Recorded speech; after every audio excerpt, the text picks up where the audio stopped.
वैसे recording start हुआ, message मिला सर?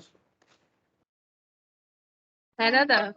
ओके ओके अच्छा देखो, 1 second. Good morning to all of you sir. तो basically sir income tax basics बहुत बहुत वाइटल एरिया है। इनकम टैक्स का पिलर बोल सकते हो आप, मतलब बेसिक्स पता हो तो इनकम टैक्स में फ्यूचर में कोई प्रॉब्लम नहीं है। आप अगर चार्टर्ड अकाउंटेंट बन रहे हो, कॉस्ट अकाउंटेंट बन रहे हो, कंपनी सेक्रेटरी बन रहे हो, सर अगर आप कुछ नहीं तो कम से कम एक बीकॉम ग्रेजुएट होके इनकम टैक्स प्रैक्टिशनर्स बनना चाहते हो, तो हर एंगल से देखा जाए लॉयर्स बन रहे हो, व्हाटएवर, बेसिक क्लियर होना सबके लिए बराबर का है। ठीक है, मतलब एक बहुत ही वाइटल पार्ट है। तो लास्ट वीक में मैंने आपको बेसिक क्लास दिया था, अभी बेसिक और 1-2 क्लास चलेगा सर। बेसिक मतलब सिर्फ सुनने में लगता है बेसिक्स, बट बेसिक के अंदर बहुत वाइटल वाइटल कॉन्सेप्ट है। इसमें इनकम टैक्स का लीगल कॉन्सेप्ट कि कहाँ से आया, क्यों आया, किस लिए पढ़ाया जाता है, जो मैं लास्ट वीक बता दिया था। कॉन्स्टिट्यूशंस में इनकम टैक्स के बारे में क्या बोला गया है, यूनियन लिस्ट कॉन्करेंट लिस्ट में क्या बोला गया है, कहाँ लिखा है, ठीक है, ये सब मैंने लास्ट वीक बताया था। आज मैं और उसमें कंटिन्यूएशन नहीं रखूँगा, थोड़ा आगे बढ़ना है। आपको कुछ इम्पोर्टेंट डिस्कशंस करना है, लाइक डेफिनेशंस वगैरह जानना है कुछ। जैसे जैसे ये सब डेफिनेशंस वगैरह रेडी हो जाएगा, फिर मैं आपको कैलकुलेशंस की तरफ लेके चलूँगा। ठीक है, कैलकुलेशंस मतलब कैसे इनकम टैक्स कैलकुलेट होता है, ठीक है, हर तरह का। मतलब अगर आपका इनकम बहुत ज़्यादा हो तो कैसे कैलकुलेट होगा, कम हो तो कैसे कैलकुलेट होगा, ठीक है, सरचार्ज कब लगाया जाएगा, रिडेम्पशन सॉरी रिबेट कब देना है, नॉर्मल कैलकुलेशन कब करना है। 2 तरह का स्लैब रेट होता है सर, एक होता है रेगुलर स्लैब रेट, ठीक है, और एक होता है सर थोड़ा irregular. Irregular in the sense एक न्यू स्लैब रेट आया है, स्लैब कॉन्सेप्ट आया है सर इनकम टैक्स में। पढ़ेंगे सर आगे आगे, चार्ज ऑफ जीएसटी के अंदर बात करेंगे, sorry charge of income tax के अंदर बात करेंगे। ये इनकम टैक्स जीएसटी कभी कभी मैं भूल जाता हूँ सॉरी सर। तो चार्ज ऑफ इनकम टैक्स में बात करेंगे कि किस तरह से 115 बीएससी 115 बीएससी के तहत इनकम टैक्स में काफ़ी डिस्काउंट मिल जाता है, लेकिन नॉट ऑलवेज, डिपेंड करता है SSC to SSC. Sir who is SSC? तो सिंपल कहोगे तो जिसका इनकम टैक्स कैलकुलेशन होता है उसको एसएससी कहा जाता है। अगर कल आप इनकम टैक्स देते हो सरकार को, आपका इनकम को हम एसेस करेंगे, मतलब हम इन द सेंस जो भी इनकम टैक्स ऑफिसर्स होते हैं, ठीक है, जो इसको एसेस करते हैं, ठीक है, तो एसेस जो करेगा वो एसेसिंग ऑफिसर कहलाएगा। जिसका इनकम एसेस होता है उसको एसएससी कहलाता है। जिस पर्टिकुलर ईयर में असेसमेंट होता है उसको असेसमेंट ईयर कहलाता है। और जिस साल का इनकम टैक्स दिया जाता है उसको प्रीवियस ईयर कहलाता है। तो समझ में आया सर? मतलब अगर करेंटली देखा जाए तो अभी ये 21-22 चल रहा है, ठीक है, 21-22 या 22-23, सर अप्रैल 2022, हाँ 22-23 असेसमेंट ईयर चल रहा है ना सर? क्या मैं सही बोला? करेंटली 1 अप्रैल 2022 से ये जो ईयर चालू हुआ ये खत्म होगा 31 मार्च 2023 को। तो दिस पर्टिकुलर ईयर जो अभी फाइनेंशियल ईयर भी आप बोलते हो, ये बेसिकली असेसमेंट ईयर है। तो सर इनकम टैक्स कब का दिया जाता है? लास्ट ईयर का। मतलब 21-22 जो कब स्टार्ट हुआ था 1 अप्रैल 2021 से 31 मार्च 2022 तक, ये जो ईयर चला इस पे आपने जो इनकम किया, this is called previous year. इस प्रीवियस ईयर का टैक्स आप जमा करते हो असेसमेंट ईयर। सर एक्सेप्शनल्स भी होते हैं, कभी बार ऐसे होते हैं कि प्रीवियस ईयर का टैक्स प्रीवियस ईयर में ही दे दिया जाता है, जैसे जिसको एडवांस टैक्स कहा बोला जाता है। एडवांस टैक्स बाद में बात करेंगे, ऐसे मैं कुछ दिन पहले एडवांस टैक्स का चैप्टर करा के आया, ठीक है, तो आप एडवांस टैक्स का चैप्टर रेफर कर सकते हो, मैं आपको रेफर कर दूंगा, आप चाहो तो एडवांस टैक्स पढ़ सकते हो, या जो जिसको पता है वो कर रहे हो। सर एडवांस टैक्स का सिंपल मतलब होता है कि जिस साल का इनकम उसी साल में टैक्स पे कर दो तो एडवांस टैक्स। ओके सर, ये कुछ एक्सेप्शनल्स हैं। अच्छा, प्रीवियस ईयर का भी कुछ एक्सेप्शनल्स है। जैसे प्रीवियस ईयर का नॉर्मल बात होता है कि जो ईयर 1 अप्रैल से स्टार्ट होता है और 31 मार्च में जाके खत्म होता है। 1 अप्रैल 2022 में जो स्टार्ट हुआ है 31 मार्च 2023 में जाके वो एंड होगा, ये प्रीवियस ईयर है। बट अगर कोई बिजनेस न्यूली स्टार्ट होता है, जैसे मानो कि आज 24 मई है, तो 24 मई को अगर कोई बिजनेस स्टार्ट होता है तो इसका ईयर स्टार्टिंग माना जाएगा 24 मई से। या फिर कोई बिजनेस अगर फेब्रुवरी में स्टार्ट होगा 2023 के, तो उसका भी स्टार्टिंग ईयर वही माना जाएगा। मतलब कहने का मतलब है जब बिजनेस न्यू हो तो उसका स्टार्टिंग मंथ जिस मंथ से स्टार्ट होता है उसी मंथ को लिया जाता है। लेकिन जैसे ही उसका 31 मार्च कंप्लीट हो जाएगा, से फॉर एग्जांपल अगर कोई बिजनेस 1 मार्च 2023 को स्टार्ट होता है, उसका प्रीवियस ईयर जो है वो स्टार्ट होगा 1 मार्च 2023 और एंड होगा 31 मार्च 2023। 1 मंथ ही होगा लेकिन वही उसका प्रीवियस ईयर माना जाएगा। ठीक है, तो ये आपको आगे आगे मैं बताऊंगा। कंफ्यूजन है, आई अंडरस्टैंड, थोड़ा बहुत कंफ्यूजन होना भी चाहिए, धीरे धीरे क्लियर हो जाएगा। ठीक है, कि प्रीवियस ईयर असेसमेंट ईयर में क्या घोटाला चलता है। घोटाला कुछ नहीं है, सिंपल चीज तो समझ में आ गया, बट जो भी मैं न्यूली चीज आपको 2-4 बात बताया ये आपको धीरे धीरे क्लियर हो जाएगा। ठीक है, चलो बेसिक्स के अंदर बहुत सारा बात करने के लिए आपको मैं इक्विटी डेरिवेटिव क्या कर रहा हूँ। सॉरी सर, ये एक्चुअली अभी क्लास चल रहा था।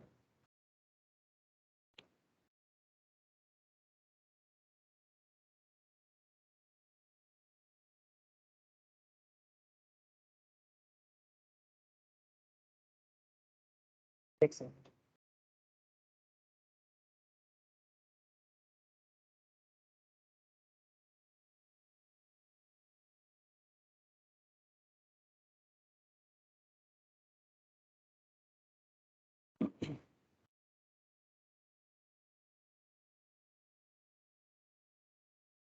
Good morning Abhishek. Morning sir. अच्छा, लास्ट दिन मैंने आपको इनकम टैक्स में ये सब बात कर रहा था ना सर, कि income tax act entry 82 of the union list में बोला गया है, ये सब मैंने लास्ट वीक बात कर रहा था। ठीक है, list 1 of 7 schedule of article 246 of the constitution of India. ठीक है, ये पार्लियामेंट को पावर देता है पब्लिक से इनकम टैक्स लेने के लिए, है ना, अदर देन एग्रीकल्चरल इनकम। इसका भी एक्सेप्शनल है, ऐसा नहीं कि एग्रीकल्चर इनकम में टैक्स नहीं होता, होता है।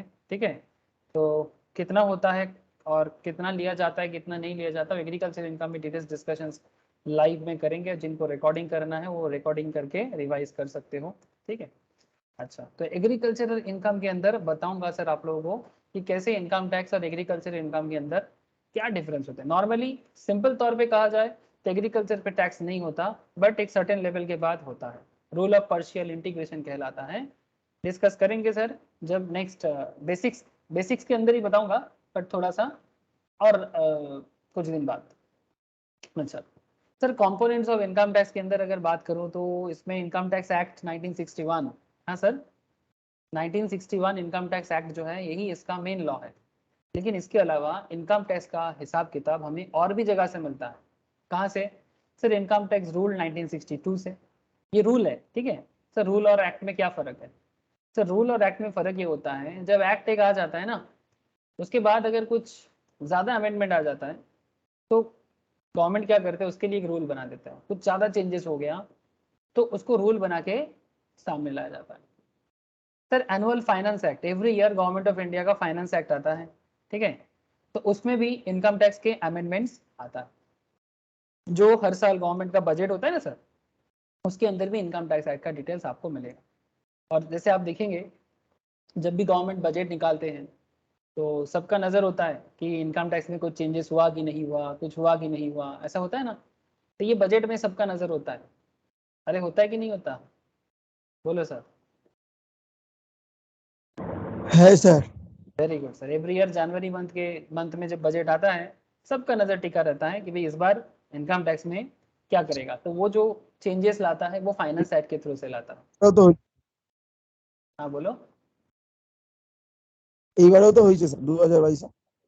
इस बार भी हुआ है। ठीक है, सर्कुलर्स हर साल होगा। सर्कुलर्स कुछ ना कुछ तो चेंज रहता ही है, कभी कभी बड़ा चेंज होता है, स्पेशली जब गवर्नमेंट चेंज होता है ना 5 साल बाद, तो वो जो बजट होता है ना वो काफ़ी देखने लायक बजट होता है। ठीक है, न्यू मतलब गवर्नमेंट चेंज मतलब जब इलेक्शंस हो जाता है, इलेक्शंस के बाद जो न्यू गवर्नमेंट फॉर्म होता है, चाहे एग्जिस्टिंग गवर्नमेंट फिर से चुन के आए या फिर कुछ नया गवर्नमेंट फॉर्म हो जाए, वो देखने लायक होता है कि भाई क्या होने वाला है। ठीक है, circulars, government circular, CBDT circulars आता रहता है। ठीक है, आप सीबीडीटी के साइट में जाके भी देख सकते हो कि रेगुलर बेसिस में क्या अमेंडमेंट होता रहता है। Income tax is a very very updated concept sir. Regular जो लोग काम करते हैं इनको सीबीडीटी के साथ कनेक्ट होकर ही चलना पड़ता है। सेंट्रल बोर्ड ऑफ, ये इंडायरेक्ट टैक्सेस एंड कस्टम्स जो है जीएसटी का है, मैं सीबीडीटी का बात कर रहा हूँ, इनकम टैक्स इंडिया .gov.in। ठीक है, ये फाइलिंग का भी यही है, इनकम टैक्स फाइलिंग जो होता है वो भी इसी साइट से होता है। ठीक है, और अगर आपको इनकम टैक्स के बेसिस में क्या अपडेट हो रहा है नहीं हो रहा है, जो कुछ भी जानना है, ये सभी चीज़ आपको इनकम टैक्स डिपार्टमेंट के इस साइट से पता चलेगा।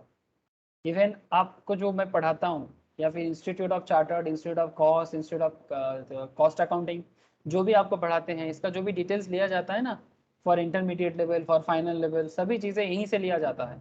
मतलब बेसिकली इन्हीं का डिपार्टमेंट से लिया जाता है ना सर। यहाँ पर जाके भी आप पढ़ाई कर सकते हो, history of direct tax, vision values. अगर आपको टैक्स में दिलचस्पी है, इंटरेस्ट है, ठीक है, आग्रह है, तो आप ज़रूर देख सकते हो सर, देखना चाहिए। आप ज़्यादा जानकार बनोगे, अच्छा रहेगा। ठीक है, जो भी सीएम वगैरह पीएम होते हैं उनका डिटेल्स तो रहेगा ही, मतलब उनके एडवर्टाइजमेंट रहेगा सरकारी वेबसाइट से। ठीक है, तो टैक्स इंफॉर्मेशन सर्विसेज, यहाँ पर आप इंडिविजुअल्स के बारे में देखो सर, जो मैंने आपको लास्ट दिन अलग अलग पर्सन्स के बारे में बता रहा था, अरे बता रहा था कि नहीं बता रहा था, एज पर इनकम टैक्स जो 8 तरह का पर्सन जो होते हैं उनके बारे में मैं लास्ट वीक बात कर रहा था आपसे। यहाँ पर देखो, पर्सन के हिसाब से ही टैब बना के रखा है, देख पा रहे सर। ये थोड़ा अलग है, बेसिकली ये भी पर्सन है बट ये नॉन रेसिडेंट पर्सन है। ये भी मैं आपको बताऊंगा रेसिडेंशियल स्टेटस के अंदर कि कैसे एक इंसान रेसिडेंट बनता है या नॉन रेसिडेंट बनता है।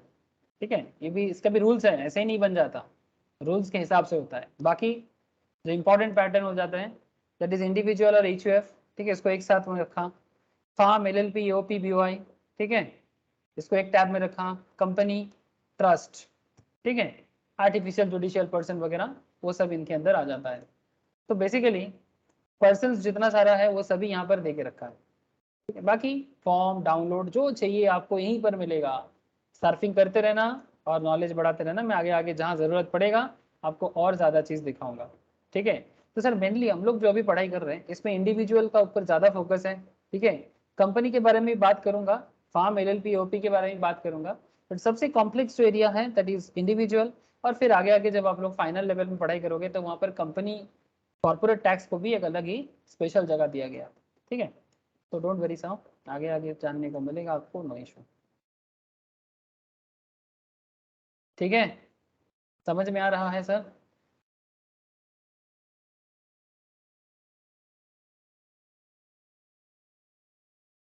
क्या रे, समझ में आ रहा है? Yes sir.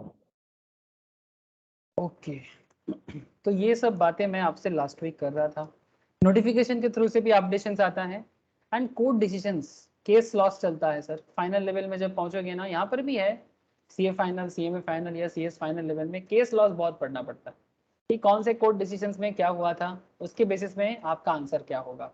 ठीक है, बस यही फर्क हो जाता है, बाकी सभी चीज आपको इंटरमीडिएट में ही जानना पड़ता है। CA inter, CS inter, CMA inter, BCom में भी सब कुछ पढ़ाया जाता है, सब कुछ वही है। बट हाँ, सीए सीएमए फाइनल में केस लॉस बहुत सारा फोकस किया जाता है ताकि आप उसके हिसाब से आपका नॉलेज को एनहांस कर पाओ, बस यही फर्क होता है और कुछ नहीं। ओके सर, आगे बढ़े। हाँ सर, आगे बढ़ेंगे, और काम ही क्या है जिंदगी में। Income tax is a tax divide on total income. Income tax क्या है? टोटल इनकम पे लगा हुआ टैक्स है। आपका इनकम जो भी होगा प्रीवियस ईयर में, उस पर आपको टैक्स लगाएगा। ठीक है, ऑफ एवरी पर्सन। पर्सन मतलब as per income tax person का डिटेल्स मैं लास्ट वीक भी बताया था, फिर से एक बार आपको याद दिला देता हूँ। पर्सन मतलब इंडिविजुअल, पर्सन मतलब एचयूएफ, पर्सन मतलब एसोसिएशन ऑफ पर्सन, पर्सन मतलब body of individual, firm, company etcetera. ठीक है, ये पर्सन कहलाता है। आर्टिफिशियल जुरिडिकल पर्सन, यूनिवर्सिटी वगैरह जो है, ठीक है, ये सब, या फिर लोकल अथॉरिटी वगैरह जो होता है, ये सब आपका पर्सन कहलाता है। मतलब पर्सन मतलब जो इनकम करता है, जिनका इनकम हो सकता है या जिनका इनकम हो रहा है, ठीक है, इनको इनकम टैक्स आइडेंटिफाई करता है पर्सन के हिसाब से, और फिर उसी आइडेंटिफिकेशन के हिसाब से वो इनकम टैक्स भी चार्ज कर सकता है और करता है। ठीक है, ठीक है सर, थोड़ा डिटेल्स बातचीत करना है, चलो।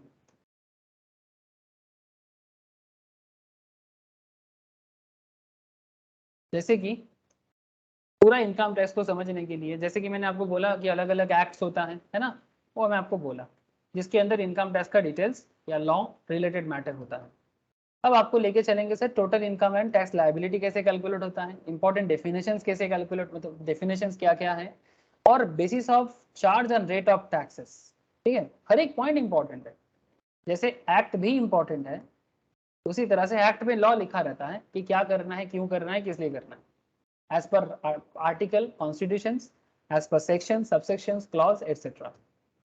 लेकिन कैलकुलेशन तौर तरीका या इनकम टैक्स कैलकुलेट करने का सिस्टम ये कहाँ लिखा रहता है, ये लिखा रहता है total income and tax liability के अंदर, जिसमें कुछ प्रोसेस होता है। आपको रेसिडेंशियल स्टेटस जानना होता है, आपको डिफरेंट हेड्स ऑफ इनकम जानना होता है, आपको एक एक इनकम के अंदर, एक एक हेड के अंदर सर कितना हेड होता है, ऐसे प्लीज टेल मी, कितना हेड्स में इनकम टैक्स को क्लासिफाई किया गया है, जल्दी बोलो।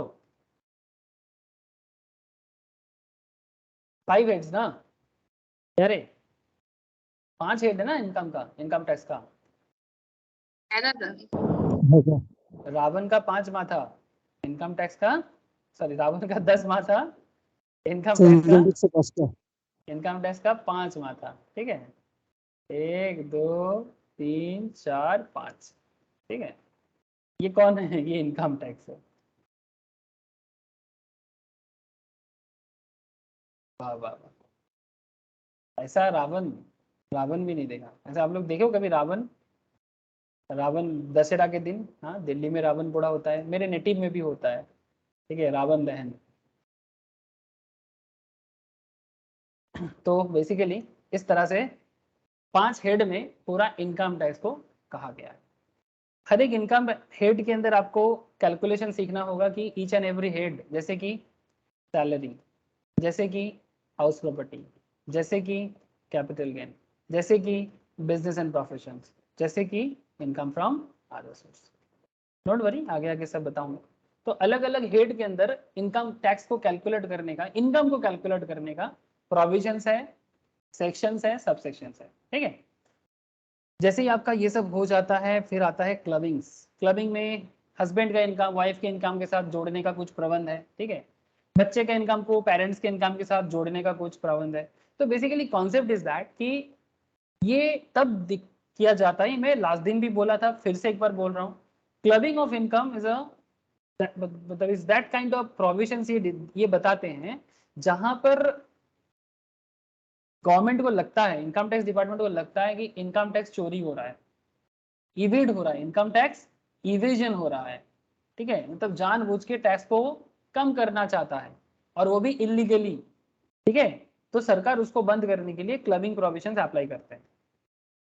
ठीक है, तो ये चीज क्लबिंग चैप्टर में समझा गया है या फिर से समझा जाएगा। फिर आता है set of carry forward. Set of carry forward में अलग अलग हेड के अंदर एडजस्टमेंट। ठीक है, इसका लॉस को उसके प्रॉफिट के साथ, इसके प्रॉफिट को उसके लॉस के साथ, कौन किसके साथ जा सकता है, ये बातचीत करता है सेट ऑफ कैरी फॉरवर्ड।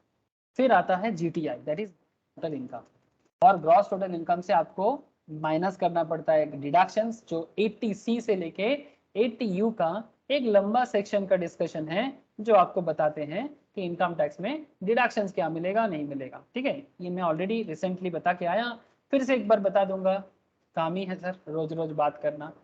फिर आता है कॉम्प्यूटेशन ऑफ टोटल इनकम। ठीक है, अब जाके आपका कॉम्प्यूटेशन ऑफ टोटल इनकम होगा। जैसे ही आपका टोटल इनकम कंप्यूट हो जाएगा, फिर आपको सरकार के घर में टैक्स लायबिलिटी जमा करना। ठीक है, और डिपार्टमेंट के साइट में जाके रिटर्न फाइल करना है, जो भी आपका रिस्पेक्टेड फॉर्म होगा, ITR 1 2 4 5। ठीक है, अलग अलग ITR 3, अलग अलग फॉर्म्स होते हैं, उसी फॉर्म के थ्रू से आपको भरना पड़ता है इनकम टैक्स का हिसाब किताब। ठीक है, ये देखो सर, फॉर्म फॉर्म दिख रहा है आपको,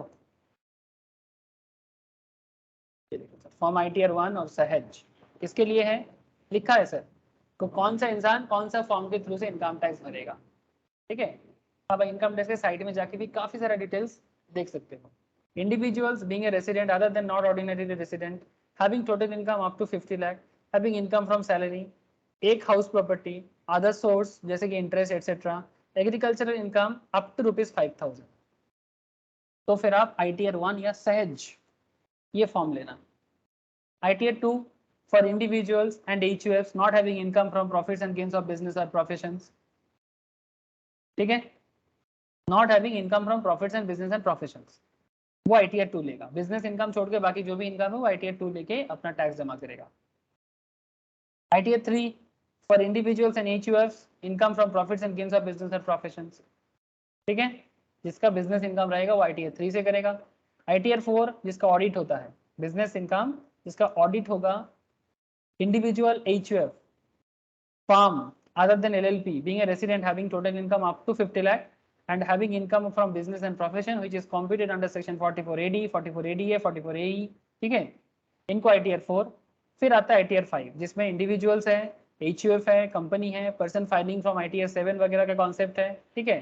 ये इस तरह से ITR निकाल के इनकम टैक्स रिटर्न फाइल कर, निकाल के फॉर्म निकाल के भर के फिर जमा करते हैं, ठीक है। ये सब चीज भी आपको, ये सिंपल बातें हैं सर, ये तो इनकम टैक्स कंप्लीट होने के बाद जब आपका टैक्स कंप्यूटेशन हो जाता है ना, यहाँ पर जब आपका कंप्यूटेशन यहाँ पर हो जाए, ठीक है, फिर बाद में जाके फॉर्म डाउनलोड करके सारा चीजें पुट करने का जगह होता है, पुट करो, ठीक है, और सरकार के घर में पैसा जमा करो, रिटर्न फाइल करो। सिंपल सा प्रोसेस है, वो बहुत ही सिंपल है। जब कुछ दिन आप चार्टर्ड फॉर्म, कॉस्ट फॉर्म या CS फॉर्म में कुछ दिन ट्रेनिंग में रहोगे ना, आपको ऐसे ही आंख बंद करके समझ में आ जाएगा, कुछ नहीं है।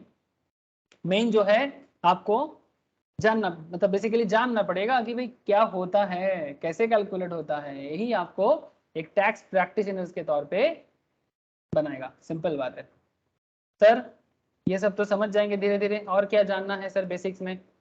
Sir SSC assessment person income India, मैं आज बताऊंगा आपको India assessment year previous year, बहुत वाइटल है।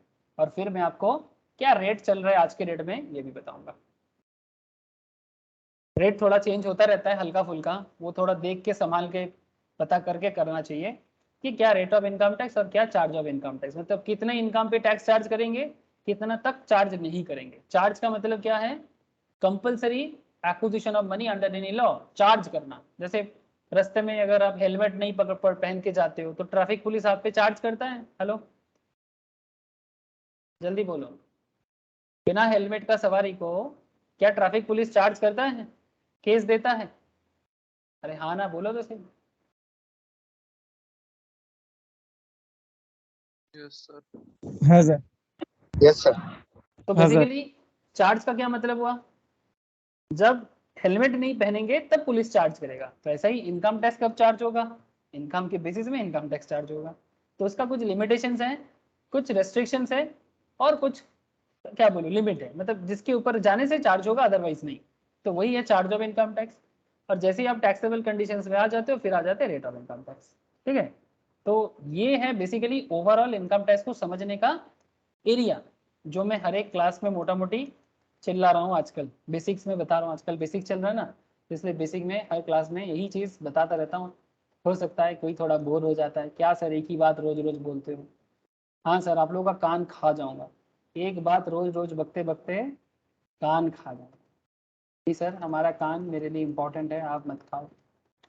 ओके सर, कोई बात नहीं। अच्छा, मैं ये भी बता दिया था टैक्स क्या है, डायरेक्ट टैक्स क्या है, इनडायरेक्ट टैक्स क्या है, टैक्स क्यों लगाया जाता है। अब इसका तो बहुत अच्छा चर्चा किया था, मेरे को जितना याद है। टैक्स क्यों लगाया जाता है, टैक्स लगाने का पावर किस पे है, कहाँ से पावर आता है, ठीक है, ये भी बोल दिया था। ठीक है चलो, ये सब एक्ट वगैरह में बात मैं कर लिया था। कहाँ चले फिर? रेसिडेंशियल स्टेटस पे। नहीं सर, रेसिडेंशियल स्टेटस पे अलग से बात करेंगे, इतना समझ के चलो। रेसिडेंशियल स्टेटस इतना जानना है आपको कि हर एक इंडिविजुअल हो, फार्म हो, बिजनेस हो, सबका ना एक रेसिडेंशियल स्टेटस होता है, ठीक है। मतलब वो भारत में रेसिडेंट है या नहीं है एज पर इनकम टैक्स, वो बहुत इंपॉर्टेंट है। और रेसिडेंशियल स्टेटस करने का कुछ डेज काउंटिंग होता है। ऐसे तो 182 दिन का रूल बहुत पॉपुलर है, लेकिन साथ में कुछ और भी जुड़ा हुआ रूल है जिसके बेसिस में कौन रेसिडेंट होगा, ठीक है, कौन डीम्ड रेसिडेंट होगा, कौन नॉन रेसिडेंट होगा, ठीक है, इसका एक कॉन्सेप्ट है। डीम्ड रेसिडेंट में आपको दो तरह का रेसिडेंट कहा जाता है, ROR या फिर RNOR, ठीक है, तो आप ऐसे भी रेसिडेंट हो ऐसे भी resident, resident and ordinary resident and resident but not ordinarily resident. So VVIP chapter माना जाता है, VVIP चैप्टर इनकम टैक्स समझने का वेरी वेरी इंपॉर्टेंट चैप्टर माना जाता है। क्यों? क्योंकि इनकम टैक्स चार्ज होगा कि नहीं होगा, इनकम टैक्स देना है या नहीं है, किस पे लगाना है और किस पे नहीं लगाना है, वो रेसिडेंशियल स्टेटस पे डिपेंड करता है। So don't under estimate the power of residential status, ठीक है, डोंट अंडर एस्टिमेट। अच्छा, लेकिन आगे बात करेंगे फिर इसके बारे में, इसका काफी सारा रूल्स है सेक्शन 6 का, ठीक है, तो मैं आपको आगे आगे बताऊंगा। हेड्स के बारे में मैं ऑलरेडी बताया आपको, 5 हेड्स, ठीक है, अभी अभी बता गया रावण के साथ कंपेयर करके, रावणा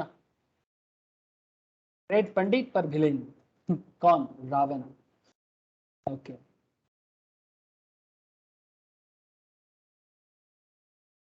दिया था इसलिए मैं स्किप कर रहा हूँ।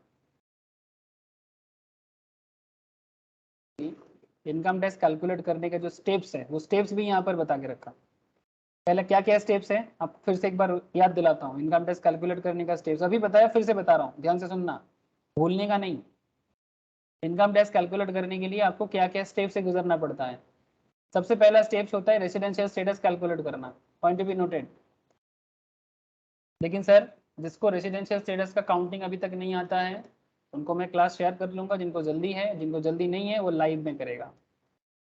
फिर आता है step 2, classification of income under different heads, ठीक है, मतलब आपको इनकम आइडेंटिफाई करना है कि कौन सा हेड से इनकम हो रहा है और वो किस हेड में जाना चाहिए, ठीक है। आप सैलरी कमा सकते हो, आप हाउस प्रॉपर्टी भाड़ा देके कमा सकते हो, सिंपल सिंपल बात है ना सर। इनकम टैक्स को समझने का सिंपल सिंपल तरीका अपनाओ ना। अगर आप जॉब करोगे तो सैलरी से कमाना, अगर आप रेंटेड इनकम करते हो, रेंटेड इनकम, हाँ सर, अरे बाड़ी भाड़ा दे दिया, शहर का लोग, सिटीज पीपल, सिटी पे भाड़ा का क्या डिमांड है सोचो।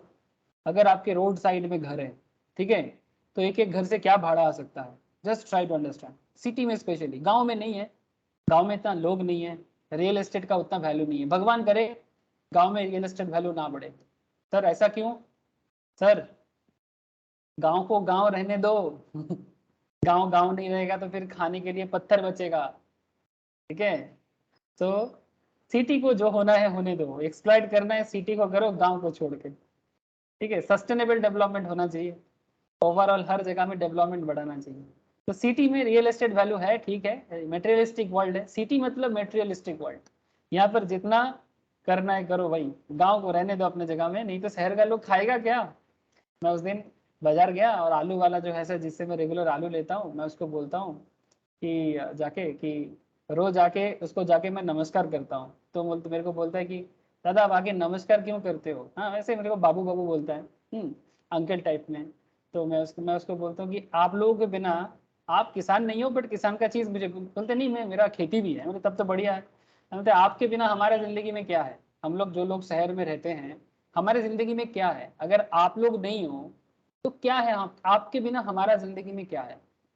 आप आलू उगाओगे, सब्जी उगाओगे, चावल उगाओगे, जो भी उगाओगे, तभी जाके हम लोग यहाँ पर फैशन लगाएंगे, हाँ, अच्छा बॉडी बनाएंगे, अच्छा हेल्थ रखेंगे और फैशन करेंगे। तो without farmers and farming related activity दुनिया में कोई कुछ नहीं कर सकता। तो दैट इज द रीजन रोज उनको जाके नमस्कार कर लेता है एक बार ठीक है, तो और कुछ नहीं। तो बोलते हैं कि बाबू ऐसे सोच तो हर कोई नहीं रखता, हाँ बोली रखना तो चाहिए ना, कंपैशन तो लोगों के मन से गायब हो जा रहा है। जिस दिन ये फीलिंग आएगा, सब एक दूसरे के प्रति सम्मान भाव से देखेगा, तो समाज देश सब आगे बढ़ेगा। लेकिन बात यही है, तो फिर वो मेरे को बोल जाने से ही मेरे से बात करता है, बोले ठीक है आज टाइम नहीं है, कभी कभी ऐसे होता है। तो जो भी हो, रेंट का बहुत भाव है सर सिटी में, ठीक है, और गांव में मैं नहीं चाहता पर्सनली, बट आजकल गांव भी इसी पैटर्न पे चल रहा है।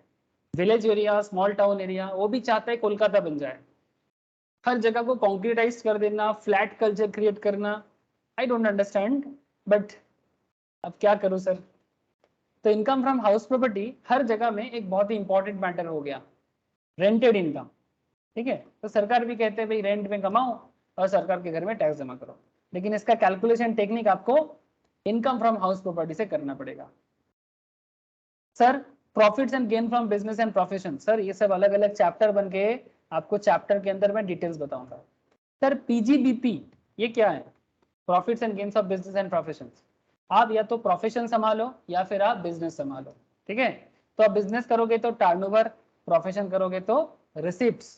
सर बिजनेस और प्रोफेशन में क्या फर्क है? सिंपल फर्क है ना, बिजनेस किसी सर्विस का या गुड्स का होता है और प्रोफेशन इंडिविजुअल टैलेंट के ऊपर होता है, इंडिविजुअल टैलेंट। जैसे डॉक्टर, सर जो जॉब कर रहा है वो नहीं, से फॉर एग्जांपल कोई एपोलो में डॉक्टर है तो क्या वो प्रोफेशनल बोलेंगे उसको? जल्दी बोलो ना। या फिर कोई पीजी हॉस्पिटल में डॉक्टर है, क्या उनको प्रोफेशनल बोलेंगे? मतलब उनका इनकम जो है क्या वो प्रोफेशनल इनकम बनी बोलेगा? नहीं सर। हाँ सर। नहीं सर, क्योंकि वो तो वहां पर जॉब करता है ना सर। बात समझ में आया? অর্গানাইজেশনের আন্ডারে কাজ করছে মানে কোনো এমপ্লয়ি হয়ে গেল यस सर, নিজের থাকলো না। थैंक यू सर, ठीक है। जब वो किसी ऑर्गेनाइजेशन के अंडर काम करता है तब तो एम्प्लॉय हो गया ना, उनको तो सैलरी मिलता है। बात समझे कि नहीं?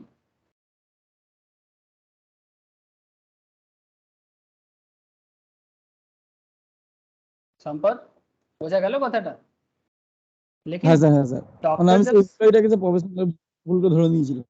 जब डॉक्टर सेल्फ प्रैक्टिस एम्प्लॉय करेगा, हाँ जब डॉक्टर सेल्फ प्रैक्टिस कर रहा है तो उसके चेम्बर में पर्सनली विजिट करते हो, है ना, तो वो क्या हो गया? ওটা ওই বলে ফেলেছি স্যার, वो प्रोफेशनल है। प्रोफेशनल। एक्चुअली देखो सर, ये हम लोगों को भी पता है, जो पीजी हॉस्पिटल में डॉक्टर है, जो अपोलो में डॉक्टर है, उनका अपना पर्सनल चेम्बर्स भी होते हैं, है ना। तो वो पर्सनली जो ওইটা বললাম স্যার। ठीक है, तो वो अपना एम्प्लॉय पर्सनल चेम्बर में जब देख रहा है, थैंक यू सर, मैं समझ गया, तुम लोग समझ गए। तो नेचर को समझना, ठीक है। नेचर मतलब जब वो एम्प्लॉय की तरह काम कर रहा है, गवर्नमेंट एम्प्लॉय हो या प्राइवेट कंपनी का, तब वो सैलरी में आएगा। लेकिन जब उनका कॉन्सेप्ट पर्सनल लेवल में हो रहा है, पर्सनल स्किल में, जैसे प्रैक्टिसिंग सीएस, लेकिन जब सीएस कंपनी में जॉब करेगा तो वो salary. Practising chartered accountant, practising cost accountant, ये सभी प्रैक्टिस कर सकता है, ठीक है, या करता भी है। लेकिन जब यही लोग किसी कंपनी के अंदर जॉब कर रहा है, ठीक है, सीएस का मार्केट में जॉब नीड बहुत है, सीए का मार्केट में जॉब नीड बहुत है, सीएमए का भी मार्केट में जॉब नीड बहुत है, ठीक है। तो जब आप जॉब करोगे तो सैलरी, जब आप प्रैक्टिस करोगे प्रोफेशनल, ठीक है। बस यही प्रोफेशनल्स का স্যার কিছু করলে, নিজে থেকে কিছু করলে স্যার সেটা হচ্ছে আমার পার্সোনালি মানে পার্সোনাল হয়ে যাচ্ছে। আর যদি আমি কিছু কাজের জন্য করি তাহলে সেক্ষেত্রে আমি এমপ্লয়ি হিসেবে স্যালারিতে चले যাচ্ছি। यस यस, ठीक है।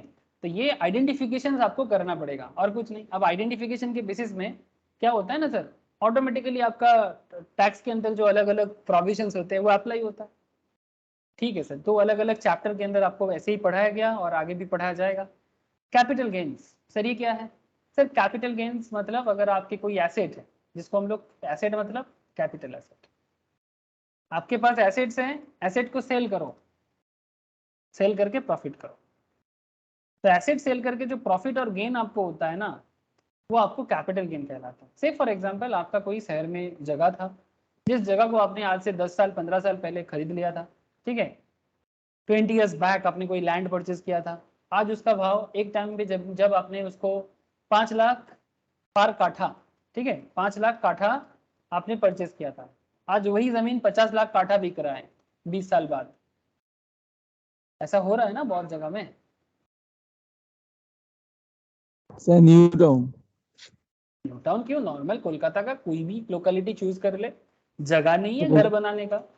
কলকাতায় স্যার घर প্রচুর জায়গা বেড়ে গেছে, ভ্যালুয়েশন বহুত বাড়ছে। घर बनाने का जगह नहीं है ना सर। স্যার পুরনো জিনিস ভেঙে স্যার তৈরি হচ্ছে। वही तो बोल रहा हूँ, घर बनाने का जगह नहीं है सर। तो सोचो कि क्या हो रहा है, मतलब एक एक काठा जमीन का क्या दाम बन रहा है डे बाई डे, ठीक है। तो इट्स अ ह्यूज मैटर। तो इसमें जिसका भी जमीन है वो बेच के क्या कर रहा है, इनकम कर रहा है, कैपिटल गेन कर रहा है। सिंपल बात है। अब ये कैपिटल गेन टैक्स में सिखाया जाता है कि कैपिटल गेन टैक्सेशन कैलकुलेट कैसे होता है।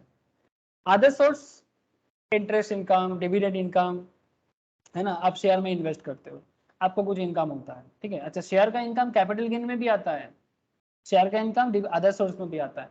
जब कंपनी से डिविडेंड मिलता है, प्रॉफिट का पार्ट ऐसे जब मिलता है, या इंटरेस्ट के तौर पे कुछ इनकम होता है, ये सब अदर सोर्स में चला जाएगा। लेकिन शेयर में जब कैपिटल गेन होता है, मतलब जैसे रिसेंटली काफी स्टूडेंट्स ने, তাহলে শেয়ার কিনে हाँ স্যার बोलो, हाँ बोलो साहब। শেয়ার কিনে যেটা বিক্রি করছি স্যার প্রফিটে সেটা কিন্তু ক্যাপিটাল গেইনে দিতে হবে। Yes yes yes.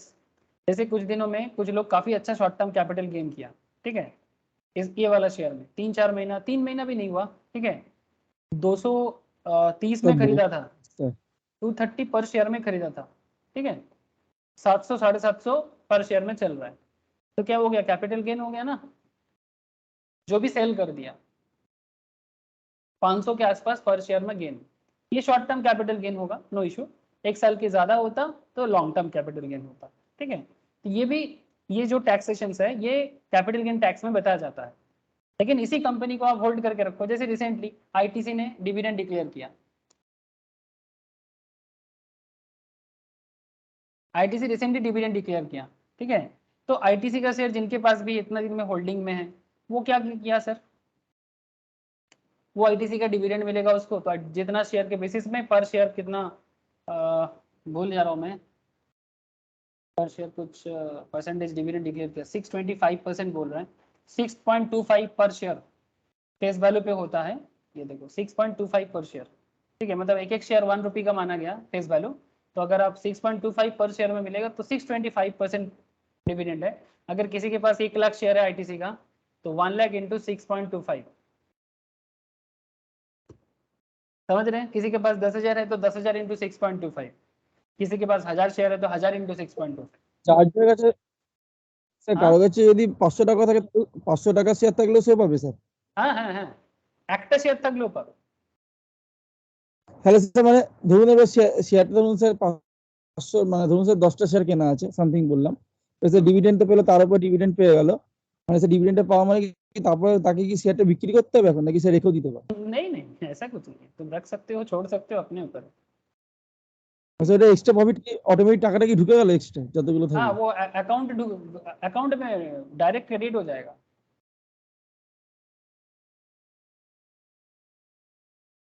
अभी भी दिया नहीं, देगा, अनाउंसमेंट किया 18 मई को, इफेक्टिव डेट बोला 26 मई को, मेरे को भी शायद मिलने वाला है सर। মানে স্যার এখন যদি কি কোনো তাহলেও পেয়ে যাবে স্যার, हैं এখন अभी যদি কেউ কিনে? हाँ, वो एक डेट होता है, एक्स डेट कहते हैं उसको, ठीक है, वो डेट के अंदर अगर होता है तो उसको मिलता है, लेकिन डेट क्रॉस कर जाएगा तो और नहीं मिलेगा, ठीक है। एक এখানে डेट ডেট का কি एक कॉन्सेप्ट होता है, आई थिंक निकल गया, देखना पड़ेगा मुझे एक बार कि क्या डेट बोला है, 26? नहीं। अच्छा ठीक है, समझ में आया कि नहीं है, इतना बोलो सर, अभी शेयर मार्केट नहीं पढ़ाऊंगा, अभी अभी शेयर मार्केट क्लास खत्म करके चालू किया। अभी मेरा वीक में 4-4 क्लास चल रहा है शेयर मार्केट का, बिकॉज मार्केट में बहुत जॉब नीड है, कंपनी पागल कर रहा है, तो इसीलिए थोड़ा सा क्लास बढ़ाना पड़ा शेयर मार्केट में। ठीक है, दिमाग मत खा संपत, शेयर मार्केट मत दिमाग मत खा मेरा।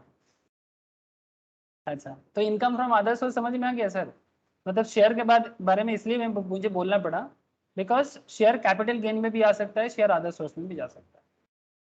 और जिसका शेयर को लेके बिजनेस या प्रोफेशन है, मतलब जो लोग स्टॉक ब्रोकर है, शेयर ब्रोकर, मतलब शेयर ब्रोकिंग करना जिसका बिजनेस है, आप बात समझ रहे हो मेरा बात, जैसे कि मोतीलाल ओसवाल, जैसे कि जीरोधा, आप stocks, ICICI direct, HDFC securities, ठीक है, या फिर कोई भी ब्रोकिंग सब ब्रोकिंग फर्म, शेयर ब्रोकिंग जिसका बिजनेस है, उसका इनकम कहाँ जाएगा,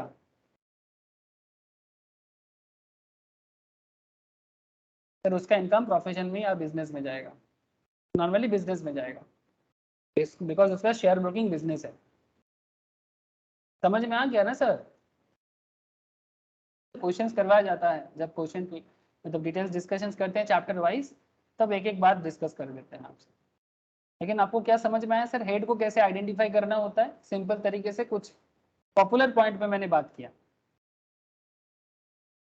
जैसे ही आपका हेड डिस्कशंस हो जाएगा ना, फिर आपका आता है ईच एंड एवरी हेड में आपको इनकम कैलकुलेट करना और एग्जाम्पशंस को डिसाइड करना।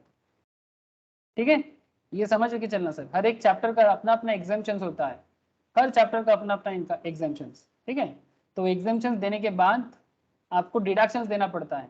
ठीक है, डिडक्शंस जो है वो बेसिकली 80C से 80U का है, फिर क्लबिंग, फिर सेट ऑफ, फिर कंप्यूटेशन ऑफ जीटीआई, फिर डिडक्शंस, मतलब ये 80C से 80U का डिडक्शंस।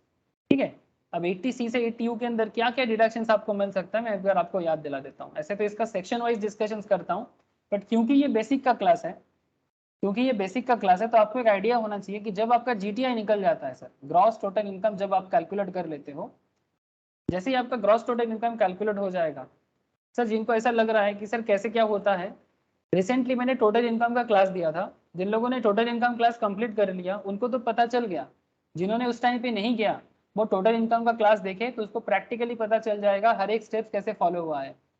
हाँ संपन्न, सही बोल रहा हूँ ना? टोटल इनकम का हाँ क्लास सर। अगर आपने आप लोगों ने किया है तो फिर आपको पता चल गया ना कि ये जो भी मैं बोल रहा हूँ अभी बेसिक के अंदर ये कैसे होता है। ये सर नो? हाँ सर।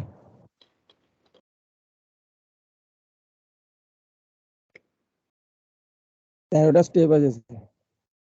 तो हर एक स्टेप ऑलरेडी हम लोग प्रैक्टिकली भी टोटल इनकम के अंदर रिसेंटली देखा। फिर जैसे ये वाला बैच भी चल रहा है तो इसमें भी हम लोग जब एक सर्टेन टाइम में पहुंचेंगे तो फिर से वहां पर भी हम लोग फिर से टोटल इनकम भी करेंगे।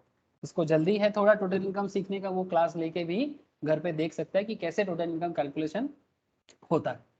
ओके सर, आगे बढ़ो। सर हाँ आगे तो बढ़ेंगे, पर आपको मैं थोड़ा सा जीटीआई के बारे में, डिडक्शंस के बारे में आइडिया देता हूँ।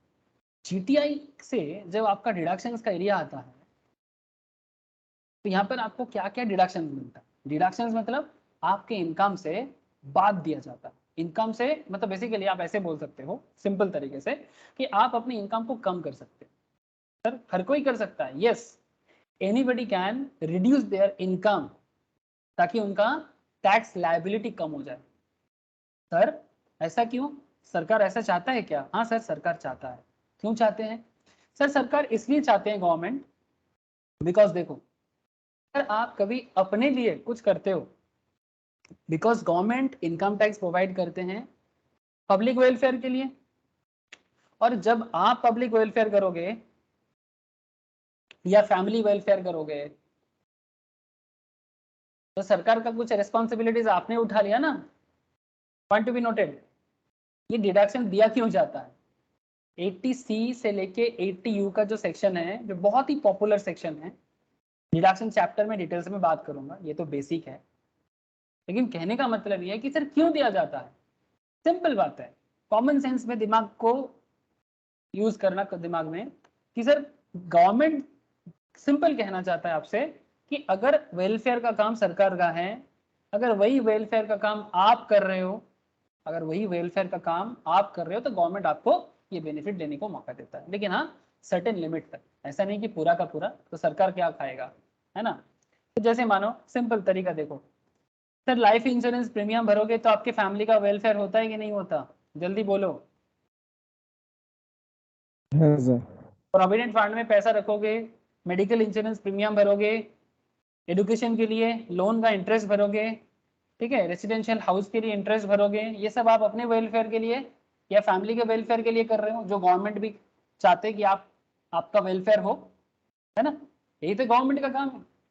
माँ माटी मानुषे सरकार या सबका साथ सबका विकास, अरे जो भी पार्टी का नारा ले लो। कांग्रेस का क्या है? कांग्रेस का साथ क्या है? कांग्रेस का नारा भूल गया। अरे जल्दी कोई बोलो, कांग्रेस का नारा क्या है? सीपीएम का नारा बहुत दिन में सुना, क्या है सीपीएम का नारा? अरे कोई है कम्युनिस्ट तो बोलो सर, सीपीएम का नारा क्या है? सीपीएम में कास्ते हाथोड़ी उसका ये है, मैं स्लोगन भूल जा रहा हूँ। ठीक है, आजकल टीएमसी और बीजेपी का थोड़ा ज्यादा याद चल रहा है। ठीक है, आम आदमी पार्टी का क्या नारा है? आई डोंट नो, याद नहीं आ रहा है सर, छोड़ दो। लेकिन कहने का मतलब है जितना पॉलिटिकल पार्टीज हैं वो अल्टीमेटली पब्लिक वेलफेयर में बात करता है, लेकिन कितना करता है वो अलग बात। पब्लिक वेलफेयर से ज्यादा अपना वेलफेयर करता है ना सर। हाँ देखो आप चारों तरफ थोड़ा नजर डालो, पब्लिक वेलफेयर से ज्यादा अपना वेलफेयर में ज्यादा दिमाग लगा हुआ है, ठीक है। किस मंत्री का बेटा को कहाँ जॉब मिलेगा, हाँ, रिलेटिव्स को कहाँ से सारे जॉब दिया जाएगा, हाँ, कोल घोटाला कहाँ करेगा, हाँ, हर जगह में, सेंट्रल हो या स्टेट, वही तो प्रॉब्लम है। लेकिन सर जो सच्चा सरकार चलता है या सरकार को जो सच्चाई है वो सच्चाई ऐसा है, ठीक है। हम लोग जो टीवी में मीडिया में देखते हैं उसको छोड़ो 2 मिनट, वो तो गलत चीज है। लेकिन असली ये है, आप जब अपने वेलफेयर के लिए काम करोगे तो सरकार आपको डिडक्शंस करेगा, ठीक है। अच्छा, deduction in respect of certain incomes, examples जैसे एम्प्लॉयमेंट ऑफ न्यू एम्प्लॉइज। अगर ऑर्गेनाइजेशंस पे आप न्यू एम्प्लॉइज को रखते हो तो ये सरकार क्या चाहेगा, एम्प्लॉयमेंट क्रिएट हो। तो अगर आप जॉब क्रिएट करते हो तो न्यू एम्प्लॉयमेंट के जो खर्चा होता है वो आपको डिडक्शंस के तौर पे मिलेगा। कितना अच्छा सोच है। Royalty income, certain book author जो किताब लिखते हैं उन पे जो रॉयल्टी इनकम होता है उस पर भी छोड़ दिया जाता है। अगर आप कुछ आविष्कार करते हो उस पर अगर आपको कुछ पेटेंट का मिलता है, आविष्कार में पेटेंट मिलता है, तो उसमें भी इनकम आप जो करोगे उसमें भी सरकार आपको बढ़ावा देने के लिए इनकम टैक्स में छूट देते हैं। Deduction respect of other income, जैसे अगर आपने सेविंग्स अकाउंट में इंटरेस्ट अर्न किया, लिमिटेशन है 10,000 का लिमिटेशन है, सीनियर सिटीजन के लिए थोड़ा ज़्यादा है, ठीक है। ये सब डिटेल्स में एटीसी से एटीयू में पढ़ाया जाता है। लेकिन मैं यहाँ पर आपको बेसिक समझा रहा हूँ तो इसीलिए बार बार बोल रहा हूँ कि ये जो डिटेल्स है ये डिटेल्स का अंडरस्टैंडिंग आपको चैप्टर के अंदर मिलेगा। लेकिन एक आइडिया तो जनरेट करो बेसिक में कि क्यों दिया जाता है सर, ठीक है। ऐसे ही नहीं दिया जाता, बार बार बोल रहा हूँ। सरकार जो बेनिफिट आपको देना चाहता है अगर वही बेनिफिट आप अपने फैमिली के लिए अपने समाज के लिए कर रहे हो तो सरकार आपको वो बेनिफिट लेने देता है, ठीक है। जैसे अगर आप प्रधानमंत्री रिलीफ फंड में पैसा जमा करते हो, चीफ मिनिस्टर रिलीफ फंड में पैसा जमा करते हो, कोई भी आपदा में या किसी भी तरह का रिलीजियस इंस्टीट्यूशंस में स्पिरिचुअलिटी को बढ़ावा देने के लिए कुछ डोनेट कर रहे हो, ठीक है, जो सरकारी रजिस्टर्ड है, ठीक है, सरकारी रजिस्टर्ड वाला, हाँ सर। प्राइवेट कोई भी एक एनजीओ ओपन करके बोलेगा मेरा स्पिरिचुअल सेंटर है, ऐसा नहीं। जब सरकार उसको आइडेंटिफाई करेगा नहीं ये सच में अच्छा काम करता है तो उसको अगर आप डोनेशन करते हो 80C से 80O में तो फिर आपको वो 80G के तहत 80GG के तहत आपको क्या मिलता है, डिडक्शन मिलता है। तो बेसिकली वेलफेयर में जब आप खर्चा करोगे तो सरकार आपको उसका बेनिफिट देगा, ठीक है। जैसे फैमिली के लिए आधा डिडक्शन पे बहुत ही अच्छा एक कॉन्सेप्ट है। अगर आपकी फैमिली में कोई ऐसे हैं जो डिसेबल पर्सन है, ठीक है, और आप उनका सेवा शुश्रूषा और उनके खर्चे पे बहुत खर्चा करते हो तो वो खर्चा पे भी आपको सरकार इनकम टैक्स में छूट दे देगा, ठीक है। तो ये एक आइडिया है कि इनकम टैक्स में डिडक्शंस क्यों दिया जाता है। सर बात समझ में आया ना। बाकी जिनको जल्दी है डिडक्शन जानने का वो मुझे बताएं, मैं डिडक्शंस का डिटेल्स क्लास लेक्चर्स एक साथ शेयर करूँ तो आप घर पे बैठ के देख लो। जिनको जल्दी नहीं है तो धीरे धीरे मेरे साथ साथ लाइव क्लास में चलो, आस्ते आस्ते हम लोग डिडक्शंस तक पहुंच जाएंगे, ठीक है। ऐसी डिडक्शन हो जाए फिर टोटल इनकम का एरिया चालू हो जाएगा। जीटीआई से डिडक्शन चला जाए तो स्टेप 8 से टोटल इनकम, ठीक है। तो यहाँ पर जो भी मैंने आपको इतना देर से बोला ये समरीटिकली बोला हुआ है, ठीक है सर। फिर स्टेप 9 में रेट ऑफ टैक्स को कैलकुलेट करना और उसके लिए rate of tax find out करना भी आना चाहिए। सर रेट ऑफ टैक्स के बारे में कुछ बात अभी आपको मैं बता देता हूँ। हमारे करेंटली जो टैक्स लैब है वो कुछ इस तरह का है। मेरा सर बेसिक्स है, बेसिक्स में मैं बेसिक्स बात ही करूँगा।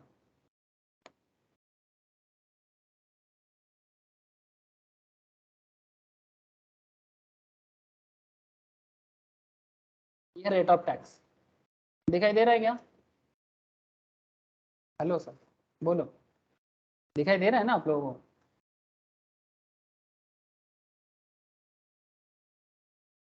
अरे हाँ ना, कुछ तो बोले। हाँ सर। देखो सर, अगर आप एक इंडिविजुअल हो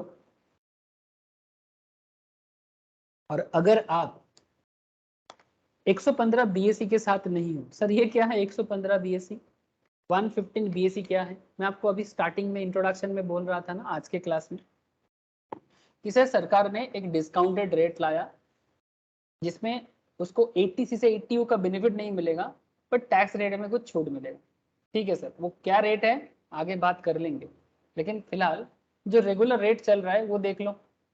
इसे जानते हैं बहुत लोग बट फिर भी बताना मेरा रिस्पॉन्सिबिलिटीज है बेसिक क्लास में तो बताना तो पड़ेगा ना सर। अप टू 2.5 लाख अगर आपका एज 60 साल के नीचे है, ऐसे यहाँ पर 3 एज ग्रुप देखा जाता है सर। क्या आप जब भी आपको रेट ऑफ टैक्स पूछता है ना, या रेट ऑफ टैक्स जरूरी होता है आपको, आप 3 स्लैब में इसको देख लो। एक लेस देन 60 ईयर्स के लिए, एक greater than equals to 60 to 80 years तक, थैंक यू सर, और एक ग्रेटर देन 80 इस पे इनको तो कुछ नहीं बोला जाता, इसका एक नाम है सीनियर सीनियर सिटीजन, और इनका भी एक नाम है सुपर सुपर सीनियर सिटीजन। ये सब नोट्स में बोला हुआ है, डोंट वरी। तो senior citizen, super senior citizen और बिलो 60 ईयर्स, ऐसा लोगों का संख्या ज्यादा है ना, और भारत जैसे देशों में और ज्यादा। सर आपको प्राउड फील करना चाहिए। हाँ सर, कुछ चीजें हम लोग को बहुत ही मुश्किल में डाल देते हैं, खराब लगता है कि भारत पॉपुलेशन में दुनिया में नंबर 1 है आज के डेट में, नंबर 2 ऐसे डेंसिटी में काफी पहले है 140 करोड़। बट एक चीज अच्छा है भारत का, पॉजिटिविटी क्या ले सकते हैं भारत से सर, भारत में यूथ दुनिया में सबसे ज्यादा है। वो अलग बात कि यूथ भटका हुआ है, यूथ भटका हुआ है वो अलग बात, या भटक रहा है, भटका हुआ नहीं है बट भटक जा रहे हैं, ठीक है, संभालना चाहिए। बट सर एक चीज बहुत अच्छा बात है सर, 140 करोड़ की आबादी में वर्किंग पॉपुलेशन अभी दुनिया में सबसे बेहतरीन वर्किंग पॉपुलेशन इंडिया का है, और सबसे खराब वर्किंग पॉपुलेशन है वेस्टर्न नेशंस का, स्पेशली यूरोपियंस का, जहां पर ओल्ड एज पॉपुलेशन का संख्या सबसे ज्यादा है। ठीक है, काम करने लायक लोग नहीं है, तभी तो भारत से लोग जाके वहां पर काम करते हैं। ठीक है, ये तो होना ही था, बैलेंस शीट है रे बाबा, बैलेंस शीट है, बैलेंस करके ही देगा ठीक है, अरबियन नेशंस में काम करने के लिए लोग नहीं है, स्किल्ड मतलब अनस्किल्ड, सेमी स्किल्ड और स्किल्ड नहीं है, यूरोप में नहीं है, अरबियन नेशंस में नहीं है, भारत हर जगह में जाके काम करता है। भारत का कनेक्शन दूर दूर तक। सर ये पॉजिटिविटी है भारत से, ये पॉजिटिविटी है कि हमारे पास वर्किंग पॉपुलेशन बहुत अच्छा है। चाइना प्रॉब्लम में पड़ गया, ऐसे चाइना 150 करोड़ की है, बट इसका प्रॉब्लम ये हो गया, ये 1 चाइल्ड पॉलिसी लिया था ना, ऐसे अच्छा किया था, हमारे देश में भी लागू होना चाहिए था। 1 चाइल्ड पॉलिसी लेने के कारण इसका पॉपुलेशन में थोड़ा इम्बैलेंस हो गया।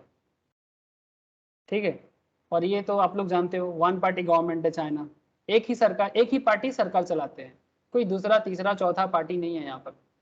यहाँ पर उस हिसाब से वोट नहीं होता, सिर्फ पॉलिटिकल लीडर चेंज हो सकता है, ठीक है, लेकिन डेमोक्रेसी नहीं है। ठीक है, तो चाइना अपने मर्जी से रूल लगा सकते हैं, वैसे हमारे यहाँ पर 1 चाइल्ड पॉलिसी इमीडिएट लग जाना चाहिए, इमीडिएट, क्योंकि जिस हिसाब से देश को बर्बाद करने का कुछ लोगों ने कोई जाति धर्म का बात नहीं है, कुछ लोगों ने ठेका लेके रखा है, वो भी गलत कुसंस्कार के साथ। ठीक है, इमीडिएट इफेक्ट में 2022 में इमीडिएट इफेक्ट में एक्ट लाके करना चाहिए। ठीक है, बदमाशी चल रहा है, बदमाशी बंद होना चाहिए। लेकिन सर ये 1 चाइल्ड पॉलिसी चाइना को थोड़ा मुश्किल में डाला है, लेकिन इतना भी मुश्किल नहीं जितना मुश्किल यूरोपियंस या बाकी देशों में हुआ है। ठीक है, कोई बात नहीं सर। तो बिलो 60 सर, ऐसे कभी कभी बीच बीच में मैं थोड़ा अलग टाइप का इंफॉर्मेशन दे देता हूँ। बिलो 60, ग्रेटर देन 60, 280 और ग्रेटर देन 80। तो ये 3 सेक्शन के हिसाब से, मतलब 3 एज ग्रुप के हिसाब से हमें चलना चाहिए sir. Up to 2.5 lakh sir, याद रखिए हमारे देश में इनकम टैक्स चार्ज करने का मिनिमम एरिया है 2.5 लाख इनकम होना चाहिए। ठीक है, 2.5 लाख, अगर आपका इनकम 2.5 लाख क्रॉस करेगा तो आप अप टू, ठीक है, अप टू 2.5 मतलब 1% भी क्रॉस कर जाए, मतलब 2.5 लाख 1 रुपये भी हो जाए तो आपको सरकार के घर में इनकम टैक्स फाइल करना पड़ेगा। ठीक है, up to 2.5 lakh no tax नहीं, अगर आपके 60 साल के हो। सर अगर आप बूढ़े हो गए, 60 साल के ऊपर हो जा रहे हो, सीनियर सिटीजन बन गए, 3 लाख तक छूट है, नो इनकम टैक्स। सर अगर आपका इनकम 5 लाख तक है, 5 लाख क्रॉस कर मतलब 5 लाख तक है और अगर आपका एज 80 के ऊपर है, ठीक है, 80 क्रॉस करके जा रहे तो भी आपको कोई टैक्स भरने का जरूरत नहीं। इसको बोलते हैं सर बेसिक एग्जेम्पशन लिमिट। याद रखिएगा, ये बार बार आपको देखना पड़ेगा अलग अलग जगह में, बेसिक एग्जेम्पशन लिमिट क्या है, बेसिक एग्जेम्पशन लिमिट क्या है। तो ये है technical terms basic exemption limit का। बात समझ में आ रहा है ना? हेलो,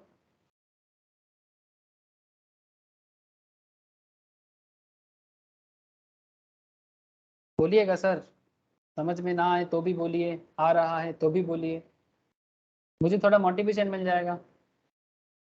अरे हाँ ना बोलो तो sir. Yes sir. Yes sir, okay sir, thank you sir. Sir अगर आपका इनकम 2.5 लाख से ज्यादा होता है, मतलब 2.5 लाख से ज्यादा अप टू 5 लाख तक, ठीक है, या फिर अगर आप 60 साल से हो तो 3 लाख से ज्यादा पर 5 लाख तक, ठीक है, तो आपका इनकम टैक्स होता है 5%। सर जो 80 के ऊपर है उनके लिए 5% का कोई स्लैब नहीं, ठीक है, बिकॉज उनको तो 5 लाख तक छूट है। तो फिर 5 लाख का स्लैब किस पे लगता है? 5 लाख का स्लैब लगता है 2.5 लाख इनकम ग्रुप तक, 2.5 लाख से 5 लाख और 3 लाख से 5 তো लाख। 60 ইয়ার্স এর ভিতরে, তো 60 থেকে 80 ইয়ার্স এর ভিতরে। हाँ, मतलब अप टू 80 तक जो है उनके लिए 5% लगेगा अगर इनकम उनका 5 लाख तक जा रहा है तो। लेकिन जिसका एज 80 के ऊपर है उनके लिए 5 लाख तक कोई टैक्स नहीं है। सो फिर 5% slab is not applicable for 80 years वाले जिनका इनकम अप टू 5 लाख है। 80 ईयर्स वाले जिनका इनकम अप टू 5 लाख है उनके लिए 5% का कोई रेट ऑफ टैक्स मतलब स्लैब रेट नहीं है। याद रहेगा ना सर बात?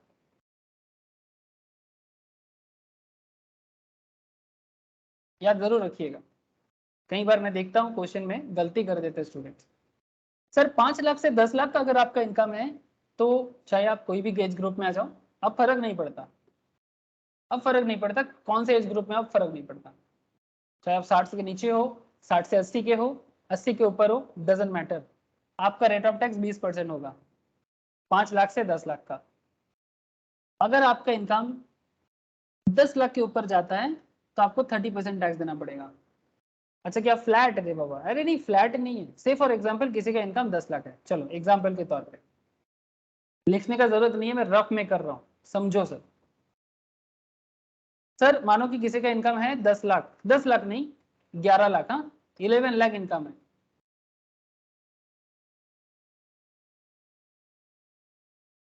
कैलकुलेट कर सकते हो मेरे साथ साथ कॉपी में, नो इशू।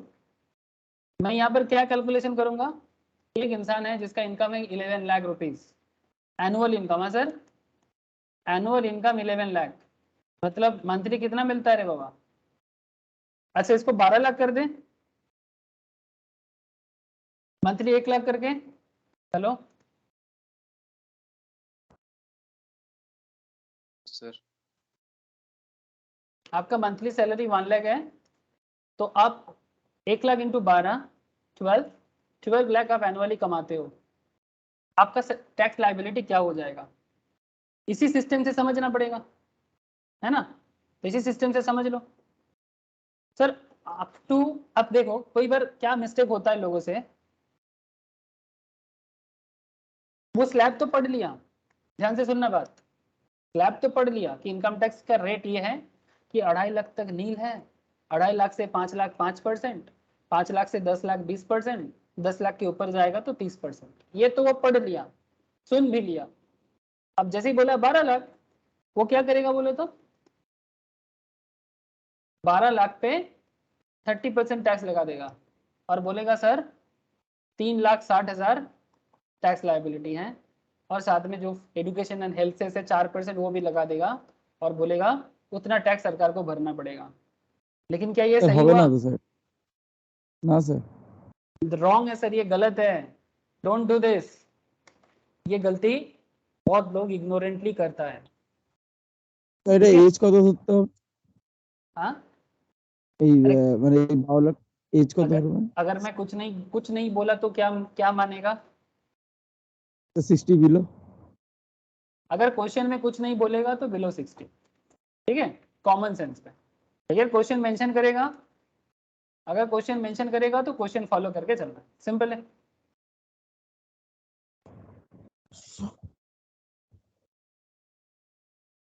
अब आगे सुन लो। लेकिन तो फिर सर आपने हमें मैंने जो अभी किया वो तो गलत किया, वो तो नहीं वो नहीं चलेगा। फ्लैट रेट नहीं है रे बाबा, वो कंपनी के केस में होता है। फ्लैट रेट लगा देते हैं 30%, 25%। अगर कोई कंपनी एनुअली 12 लाख इनकम करता है, या कोई पार्टनरशिप फार्म, अगर कोई एलएलपी, तो उनके केस में हो सकता है 12 लाख पे 30%, 12 लाख पे 25%। कंपनी रेट ऑफ टैक्स अभी दिखा देते हैं, आपको समझ में आ जाएगा। वहां हो सकता है, इंडिविजुअल्स पे, एचयूएफ पे ऐसा नहीं होता। ठीक है, तो फिर आपको स्लैब वाइज चलना पड़ेगा। क्या करना होगा, इनकम है 1 লাখ স্যার 1 লাখ স্যার 1,72,500 হচ্ছে নরমালি মানে ট্যাক্সের এটা পড়ছে। আর স্যার এর উপর যে 4% অ্যাড করা হয়, बोल बोल। আচ্ছা দাঁড়া 4% অ্যাড করে দিই, 6,900, টোটাল হচ্ছে স্যার 1,79,400। ठीक है, देख लेते हैं संपत ने जो बोला, क्या संपत का आंसर मेरा आंसर मैच करता है कि नहीं, देख लेते हैं sir. Sir up to 2.5 lakh कितना है, नील। सर एज ग्रुप मैंने माना मतलब क्योंकि मैंने कुछ बोला नहीं, तो बिलो 60 मान के चलो। तो अप टू 2,50,000 नो टैक्स, लेकिन greater than 2.5 lakh to 5 lakh at the rate 12,500 5% equals to 12,500। करके देखो कैसे कैसे आया। 2.5 लाख से 5 लाख का डिफरेंस कितना है, 2.5 लाख से 5 लाख का डिफरेंस, मतलब 2.5 लाख से 5 लाख का डिफरेंस, 2.5 लाख 2 লাখ मतलब ये 2 लाख 2.5 लाख। तो ये जो डिफरेंस है, इसी डिफरेंस पे ये 5% चार्ज करना है। 5 लाख से 2.5 लाख माइनस करके जो डिफरेंस आता है, वो डिफरेंस पे आपको टैक्स चार्ज करना है। तो 2.5 का 5% इज 12,500। ओके, इनकम कितना है 12, 5 lakh to 10 lakh. Next slab rate क्या है, 5 लाख से 10 लाख का स्लैब है। Interest sorry rate of tax 20%। 5 lakh से 10 लाख का डिफरेंस कितना हुआ, 5 স্যার 5 লাখ तो 5 लाख पे 20% कितना होता है, 1 লাখ। ठीक है। सर अब खेल क्या है, greater than 10 lakh to 12 lakh, कितना डिफरेंस हुआ, স্যার 2 লাখ इस पे कितना टैक्स लगेगा, 30%। 30%, कितना होता है, 8,000, 60,000। तो क्या क्या आया,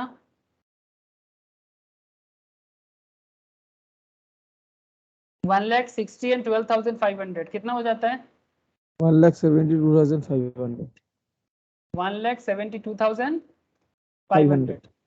इस पे क्या ऐड करना है, 4% health health and education. Education আছে।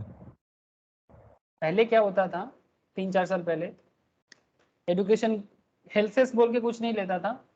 सेकेंडरी एक होता था एडुकेशन सेस, और एक होता था secondary and higher education cess. ठीक है, दोनों मिला के 3% था। अभी ऐसा कर दिया कि हेल्थ एंड एडुकेशन बोल के 4% सरकार लेता है, जितना आपका टैक्स होगा उसके ऊपर। तो 1,72,500 के ऊपर edu and health cess, edu and health cess. Sir cess क्या होता है, sir cess is also tax. ठीक है, सेस का मतलब होता है एक्स्ट्रा टैक्स, CESS। सेस का मतलब होता है एक्स्ट्रा टैक्स। ठीक है, तो 1,72,500 प्लस 4%, बताओ। Sir 6,900, thank you sir, total करके 1,79,400। तो संपत का जवाब एकदम सही था कि अगर किसी इंसान का इनकम 12 लाख है, तो फिर उसको सरकार के, एक सेकंड, उसको गवर्नमेंट के घर में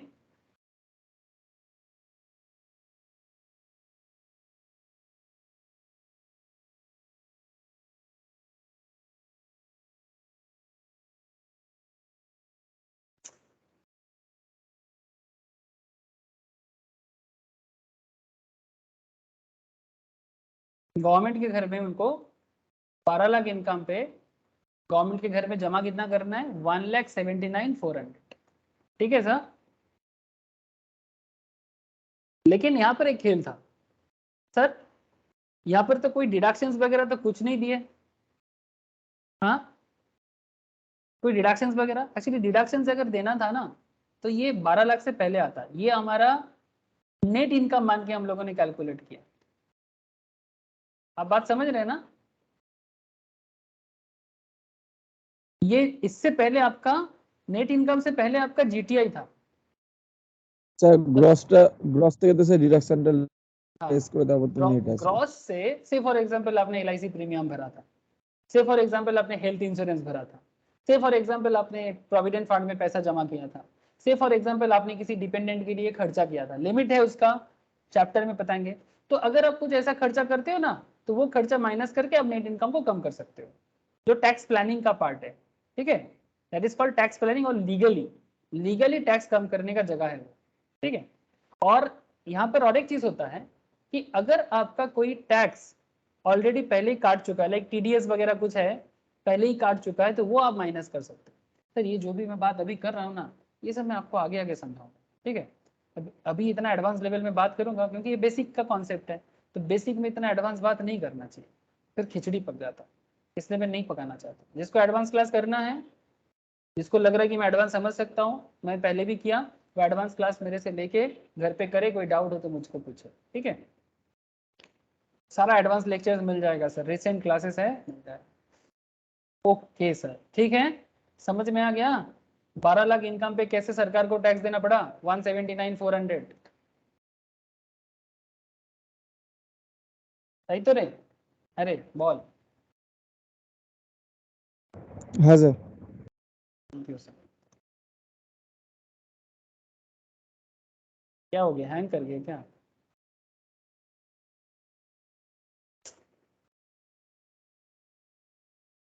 तभी पेन डिस्टर्ब कर रहा था। ये वाला जो सॉफ्टवेयर है ना, ये बीच बीच में बहुत प्रॉब्लम करता है।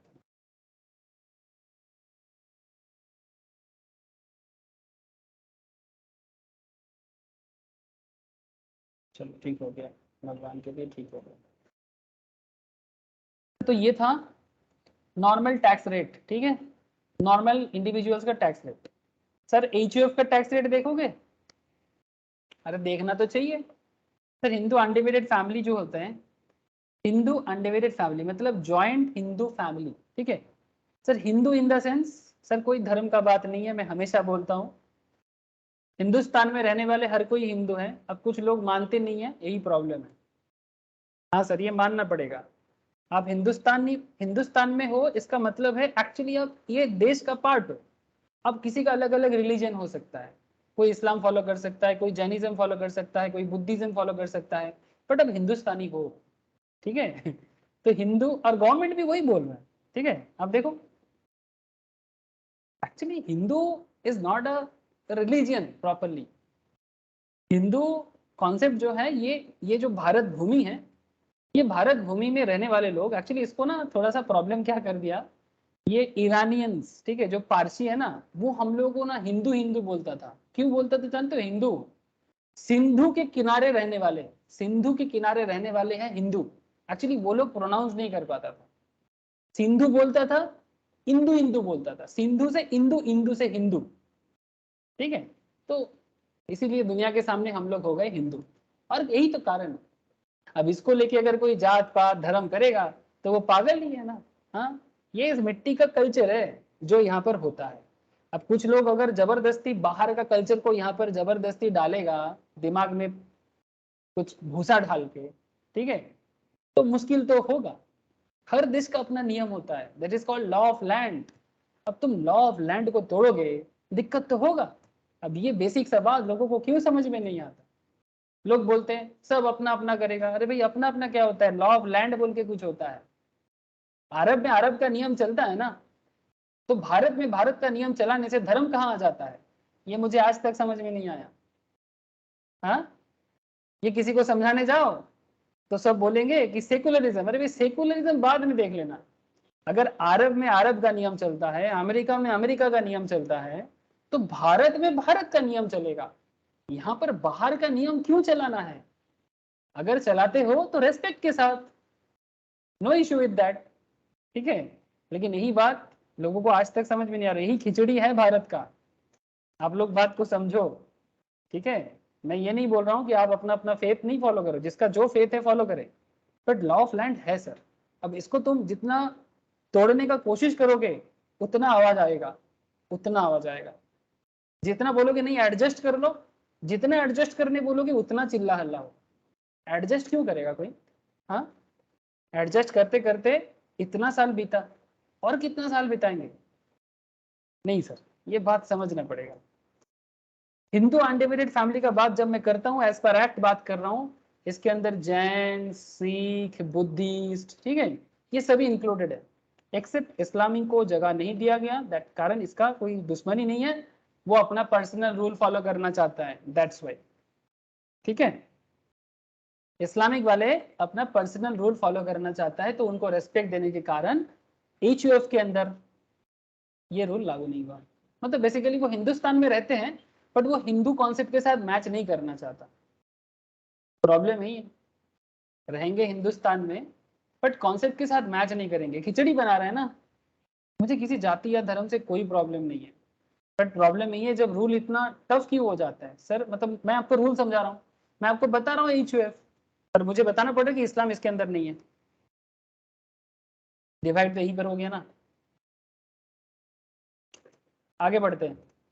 तो अगर ज्वाइंट हिंदू बिजनेस है, ज्वाइंट फैमिली बिजनेस जिसको हम लोग बोलते हैं, इसमें भी रेट कितना है? Up to 2.5 nil, 2.5 to 5 lakh 5%, 5 lakh to 10 lakh 20%, above 10 lakh 30%। Sir कुछ अलग तो हुआ नहीं? नहीं सर, कुछ अलग नहीं हुआ। अच्छा, HUF का कुछ एज का मैटर है क्या? ना सर। नहीं सर, कोई एज का मैटर नहीं है। अच्छा, कोई मतलब क्या बताने जा रहा था, इट्स लाइक हाँ, HUF रेसिडेंट है कि नहीं है, इसका रूल थोड़ा अलग होता है। मैं आपको बता देता हूँ अभी से। रेसिडेंशियल स्टेटस पे याद दिलाएंगे, ठीक है, कि जैसे इंडिविजुअल का रेसिडेंशियल स्टेटस होता है, वैसा ही HUF का भी रेसिडेंशियल स्टेटस होता है। और residential status of HUF depend किस पे करता है जानते हो? कर्ता पे। क्विज कर्ता, हेड ऑफ द फैमिली, ठीक है, हेड ऑफ द फैमिली का रेसिडेंशियल स्टेटस पे डिपेंड करेगा HUF का रेसिडेंशियल स्टेटस। सर HUF कैसे पहचानते हैं? सर अगर दुकान के नाम पे and sons, grandsons and daughters, granddaughters, आजकल ये सब आ गया, डॉटर पहले नहीं लिखते थे, आजकल लिखते हैं, आजकल डॉटर्स भी लिख रहे हैं। ये पंजाब में कुछ सिख फैमिली ने दुकान का नाम दिया एंड डॉटर्स, ठीक है, ग्रैंड डॉटर्स। ये अच्छा हुआ ना, होना चाहिए, है ना, क्या सिर्फ सन सन करते रहते हैं। हाँ, मेल डोमिनेटेड सोसाइटी, ऐसा अच्छा नहीं लगता, ठीक है। तो डॉटर्स भी सामने आ गया सर, चलो गुड।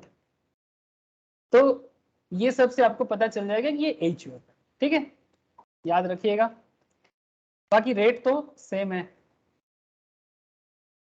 तो अगर फार्म या LLP है, फार्म या LLP या लोकल अथॉरिटी है, तो उनके केस में रेट जो है 30% है, ठीक है, फ्लैट 30%।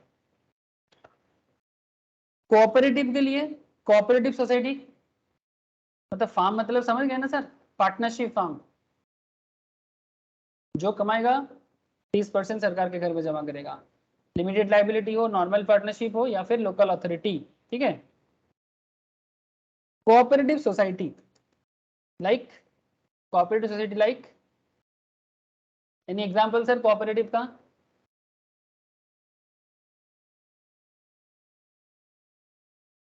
सर बहुत सारे, एक फेमस एग्जांपल दे सकता हूं आपको, अमूल। अमूल जानते हो सर? अरे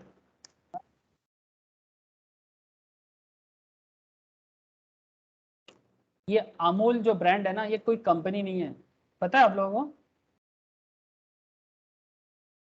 सर हम लोग रोज सुबह सुबह अमूल दूध पीता है इंडिया करते हैं और आप बोलते हो कंपनी नहीं है। नो सर, क्या लिखा है देखो, क्या लिखा है, अरे बोलो सर।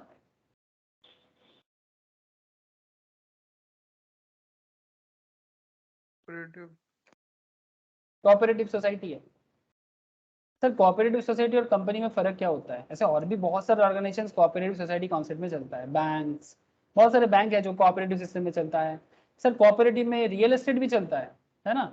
बहुत सारे जगह है, जैसे अपनी केस्टपुर में ही वीआईपी रोड के, मैं रहता हूँ इस पार, ये वाला सब फ्री होल्ड लैंड है, बट उस पार जाओगे तो अब कोऑपरेटिव है। उस पार मतलब प्रफुल्ल कानन जो एरिया है, ठीक है, वो पूरा कोऑपरेटिव में चलता है।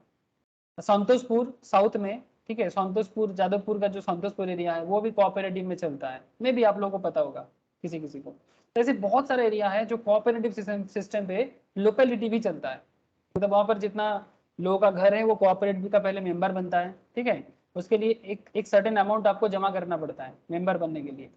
फिर जब कोऑपरेटिव में कुछ भी बनता है, चाहे वो घर बने या दूध का पैकेट, ठीक है, घर बने या दूध का पैकेट, अगर आप कोऑपरेटिव के मेंबर हो तो आपको ही वो पर्टिकुलर जो एसेट्स है वो अलॉट किया जाएगा और उसके प्रोपोर्शनेट दिया जाएगा। मतलब आप जितने हिस्सेदारी लेंगे उतना हिस्से का ही आपको दिया जाएगा और उसके लिए आपको मेंबरशिप मेंटेन करना पड़ेगा।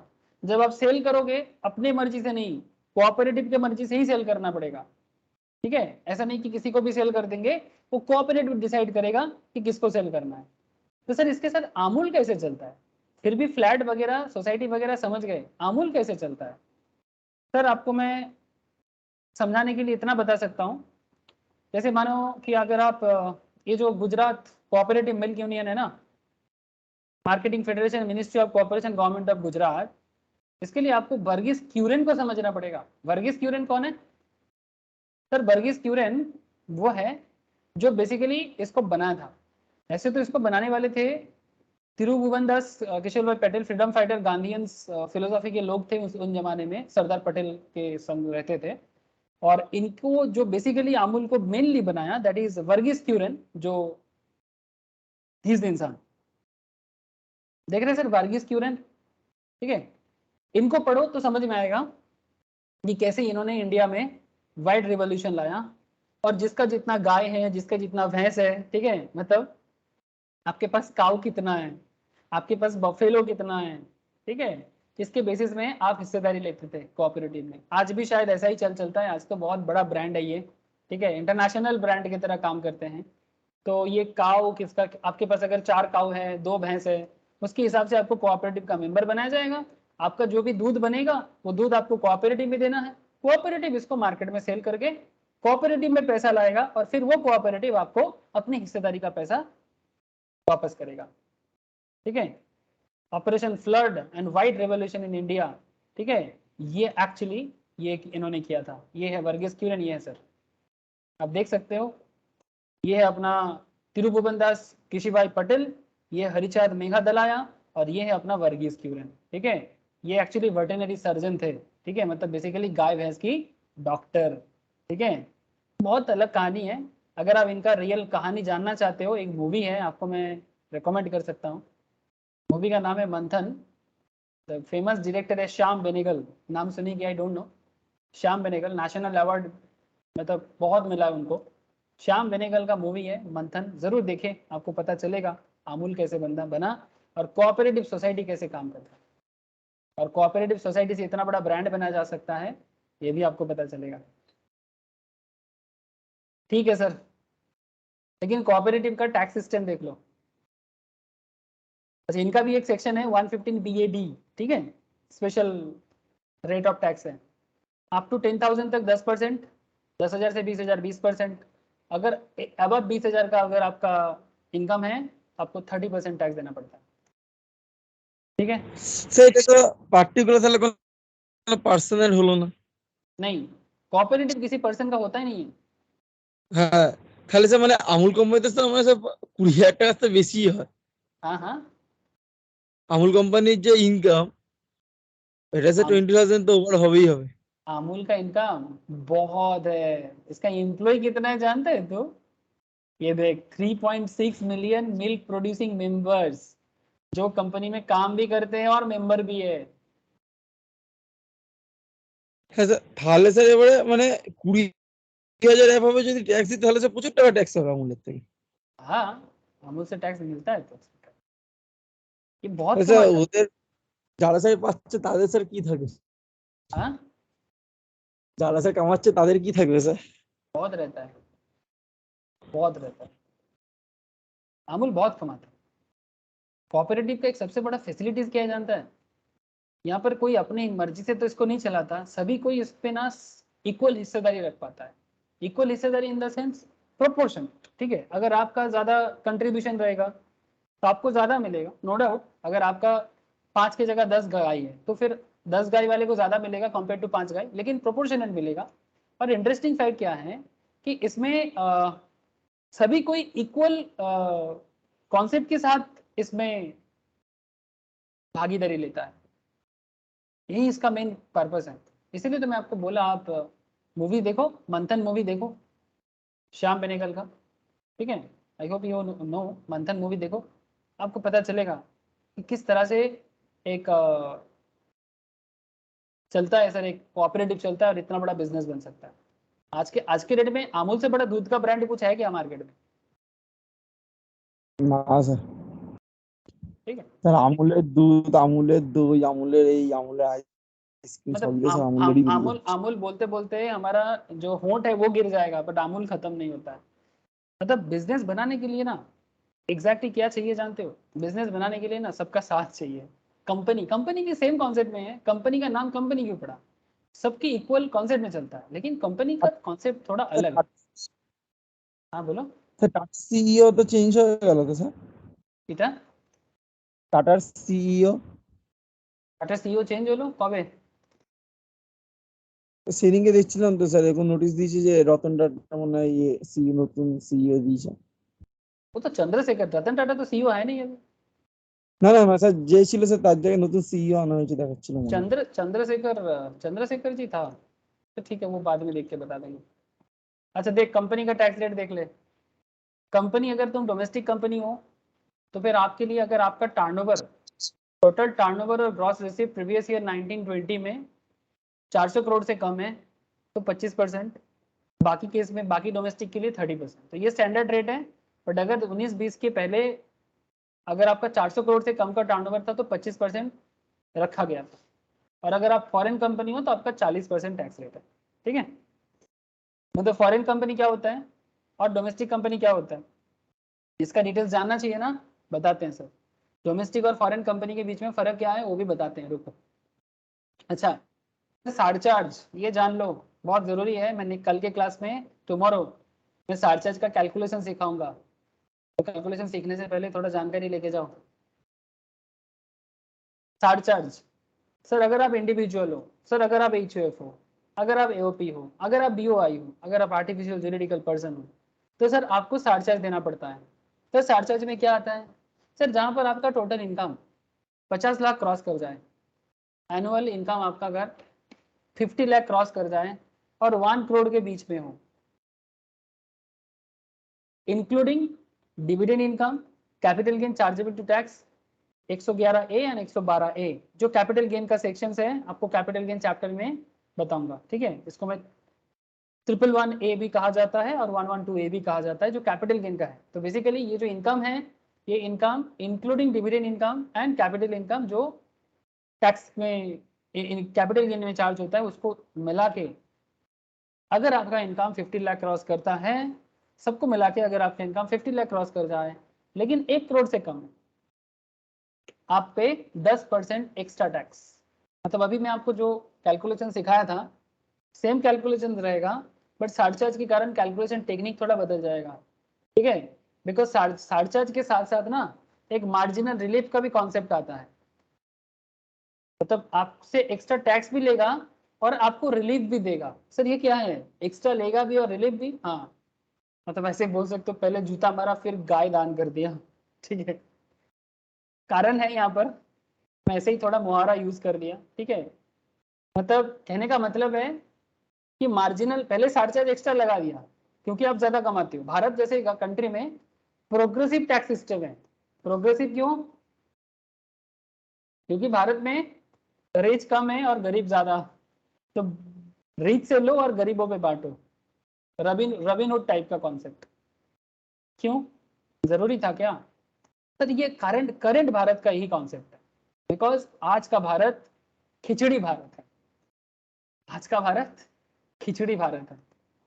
ये वो भारत नहीं है जो चंद्रगुप्त मौर्य अशोका के टाइम पे था, वो भारत नहीं है ये। तो सर आज के भारत में इकोनॉमिकल कंडीशंस काफी डाउनग्रेडेड है बिकॉज हमें लूटा गया, खत्म किया गया, बेसिकली एक्सप्लॉइट किया गया। अब इस भारत में गरीबी इतना ज्यादा है कि इस गरीबी को मिटाने के लिए भारत के पास और कोई चारा नहीं है। तो भारत को प्रोग्रेसिव टैक्सेशन रखना पड़ता है, उपाय नहीं है। रिच और रिच होगा। क्यों? क्योंकि रिच से ही टैक्स कलेक्ट करके सरकार चलेगा। उपाय नहीं है, और कोई उपाय नहीं मिल रहा है, समय लगेगा। प्रोग्रेसिव सिस्टम से हम लोग नॉर्मल सिस्टम, रिग्रेसिव सिस्टम में भी आ सकते हैं कि इनकम बढ़ने से टैक्स कम, ठीक है। तो ये हो सकता है, होना भी चाहिए, लेकिन ये दिन अभी बहुत बाकी है और दिल्ली बहुत दूर है, ठीक है। अभी हमारा पॉपुलेशन गैप तो पहले कम करने दो। 140 करोड़ से हमारा पॉपुलेशन एटलीस्ट ग्रोथ रेट तो कम हो जाए, ठीक है। तो भयंकर ग्रोथ रेट है सर, अभी भी भयंकर ग्रोथ रेट है। अब मैं आपको कुछ स्टैटिस्टिक्स मेरे पास है, अब बताऊंगा तो फिर वो जात पात हो जाएगा, तो मैं बता नहीं सकता, ठीक है। अब जाति पाति का बात है नहीं, बात मूर्खता का है और कुछ लोगों का कुसंस्कार सोच है। और कुछ लोग हैं हमारे देश में, कुछ राजनेता जो अपने आप को नेता कहलाता है और लोगों को भड़काते हैं, लोगों को अपीज करते हैं। तो मुश्किल है हमारे देश में। ये जो अपीजमेंट वाला राजनीति होता है ना, ये प्रॉब्लम करता है। मैं जेन्युइन प्रॉब्लम भी आपको साथ साथ में बताते हुए चल रहा हूँ। पॉपुलेशन ग्रोथ के पीछे सिर्फ पब्लिक नहीं है, ये गवर्नमेंट का एक हिस्सा है जो पॉपुलेशन को ग्रोथ कराना चाहता है, ठीक है। मतलब हमारे पॉलिटिकल फिगर में कुछ ऐसे लोग हैं जो चाहते हैं कि पॉपुलेशन बढ़े और भयंकर बढ़े, और रिच होगा, उपाय नहीं है। रिच और रिच होगा, गरीब और गरीब होगा, और रिच से टैक्स लेके सरकार अपना पॉलिसी चलाएगा।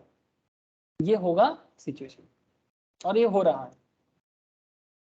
अब ये सब बात करने बैठेंगे तो सोशल क्लास हो जाएगा, लेकिन सर ये सब सोशल मैटर को सॉल्व करने के लिए ही तो सब्जेक्ट बनाया गया है, तो बेसिकली आपको समझना है, ठीक है सर। अभी रूल जान लेते हैं। सर जहां पर आपका इनकम 1 करोड़ क्रॉस कर जाता है और 2 करोड़ के नीचे है, आपको और एक्स्ट्रा टैक्स देना पड़ेगा। मतलब या तो 10%, यहाँ पर 15%। सर अगर आपका इनकम 2 करोड़ क्रॉस कर जाए और 5 करोड़ से नीचे है, ये सब एनुअल है सर, हाँ, तो आपको 25% टैक्स देना पड़ेगा। सर यहाँ पर एक बात और देख लो, rate of surcharge on the income tax payable on the portion of dividend income and capital gain chargeable to tax, उस पोर्शन में 15% लगता है, ठीक है। जहां पर नॉट एक्सीडिंग 15% होगा उसमें। ये क्या है, ये आपको मैं कैपिटल गेन पे समझा पाऊंगा। ये 111 है और 112 है, क्या काम करता है, उसमें अलग टैक्स रेट लगता है, अभी छोड़ो इसको, ठीक है। अच्छा सर, अगर आपका इनकम डिविडेंड और 111 112 मतलब कैपिटल गेन को लेके 5 करोड़ क्रॉस कर जाता है, तो आपको सरचार्ज लगेगा 37%।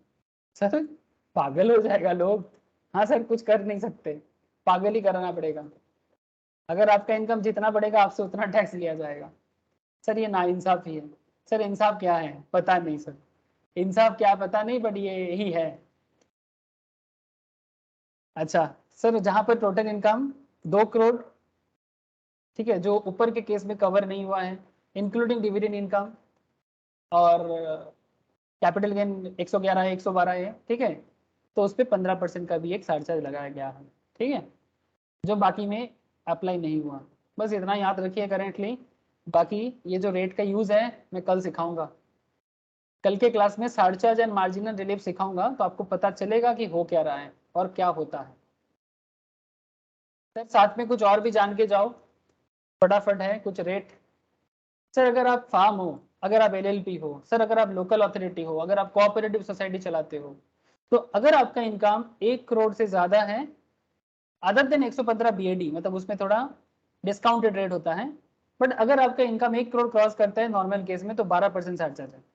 सर अगर हम डोमेस्टिक कंपनी चलाते हैं, ठीक है, और अगर आपका इनकम 1 करोड़ से ज्यादा पर 10 करोड़ से कम, less than equals to 10 crore, तो 7% चार्ज।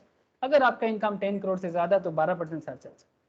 अगर आप फॉरेन कंपनी चलाते हो तो इनकम अगर 1 करोड़ से ज्यादा 10 करोड़ से कम तो 2% चार्ज। अगर आप 10 करोड़ से ज्यादा कमाते हो तो 5% चार्ज। सर फॉरेन कंपनी का चार्ज कम क्यों किया?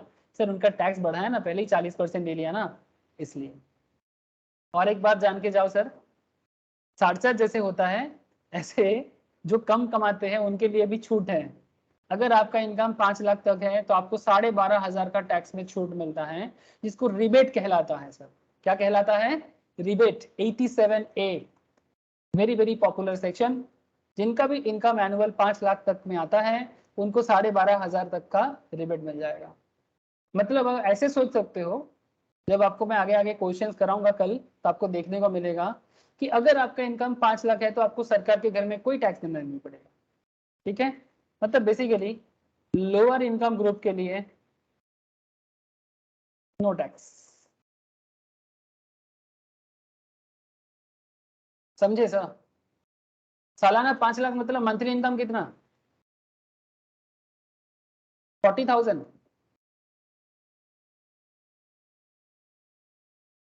अगर आप मोटा मोटी 40-45 के आसपास इनकम करोगे मंथली, सरकार के घर में आपको कुछ जमा नहीं करना है, आप बेफिक्र रह सकते हो करेंट रूल के हिसाब से।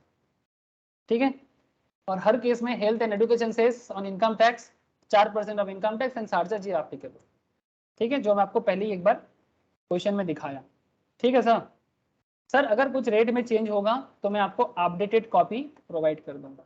ठीक है, आप अपडेटेड कॉपी देख लेना, जो अपकमिंग एग्जाम में मतलब नवंबर दिसंबर के एग्जाम में एप्लीकेबल हो सकता है। तो अगर कुछ चेंजेस होगा तो मैं अपडेटेड बाद में दूंगा, लेकिन ये लेटेस्ट है तो ये मैंने आपको बताया। ठीक है, ओके सर। आज का क्लास तो मैं इतना ही रखूंगा, लेकिन मेरे नेक्स्ट कल के क्लास में मैं आपको क्वेश्चन आंसर कराऊंगा और कुछ important definitions as per sections में आपको बताऊंगा। ठीक है, आई होप कि आपको बेसिक्स क्लियर हो रहा है।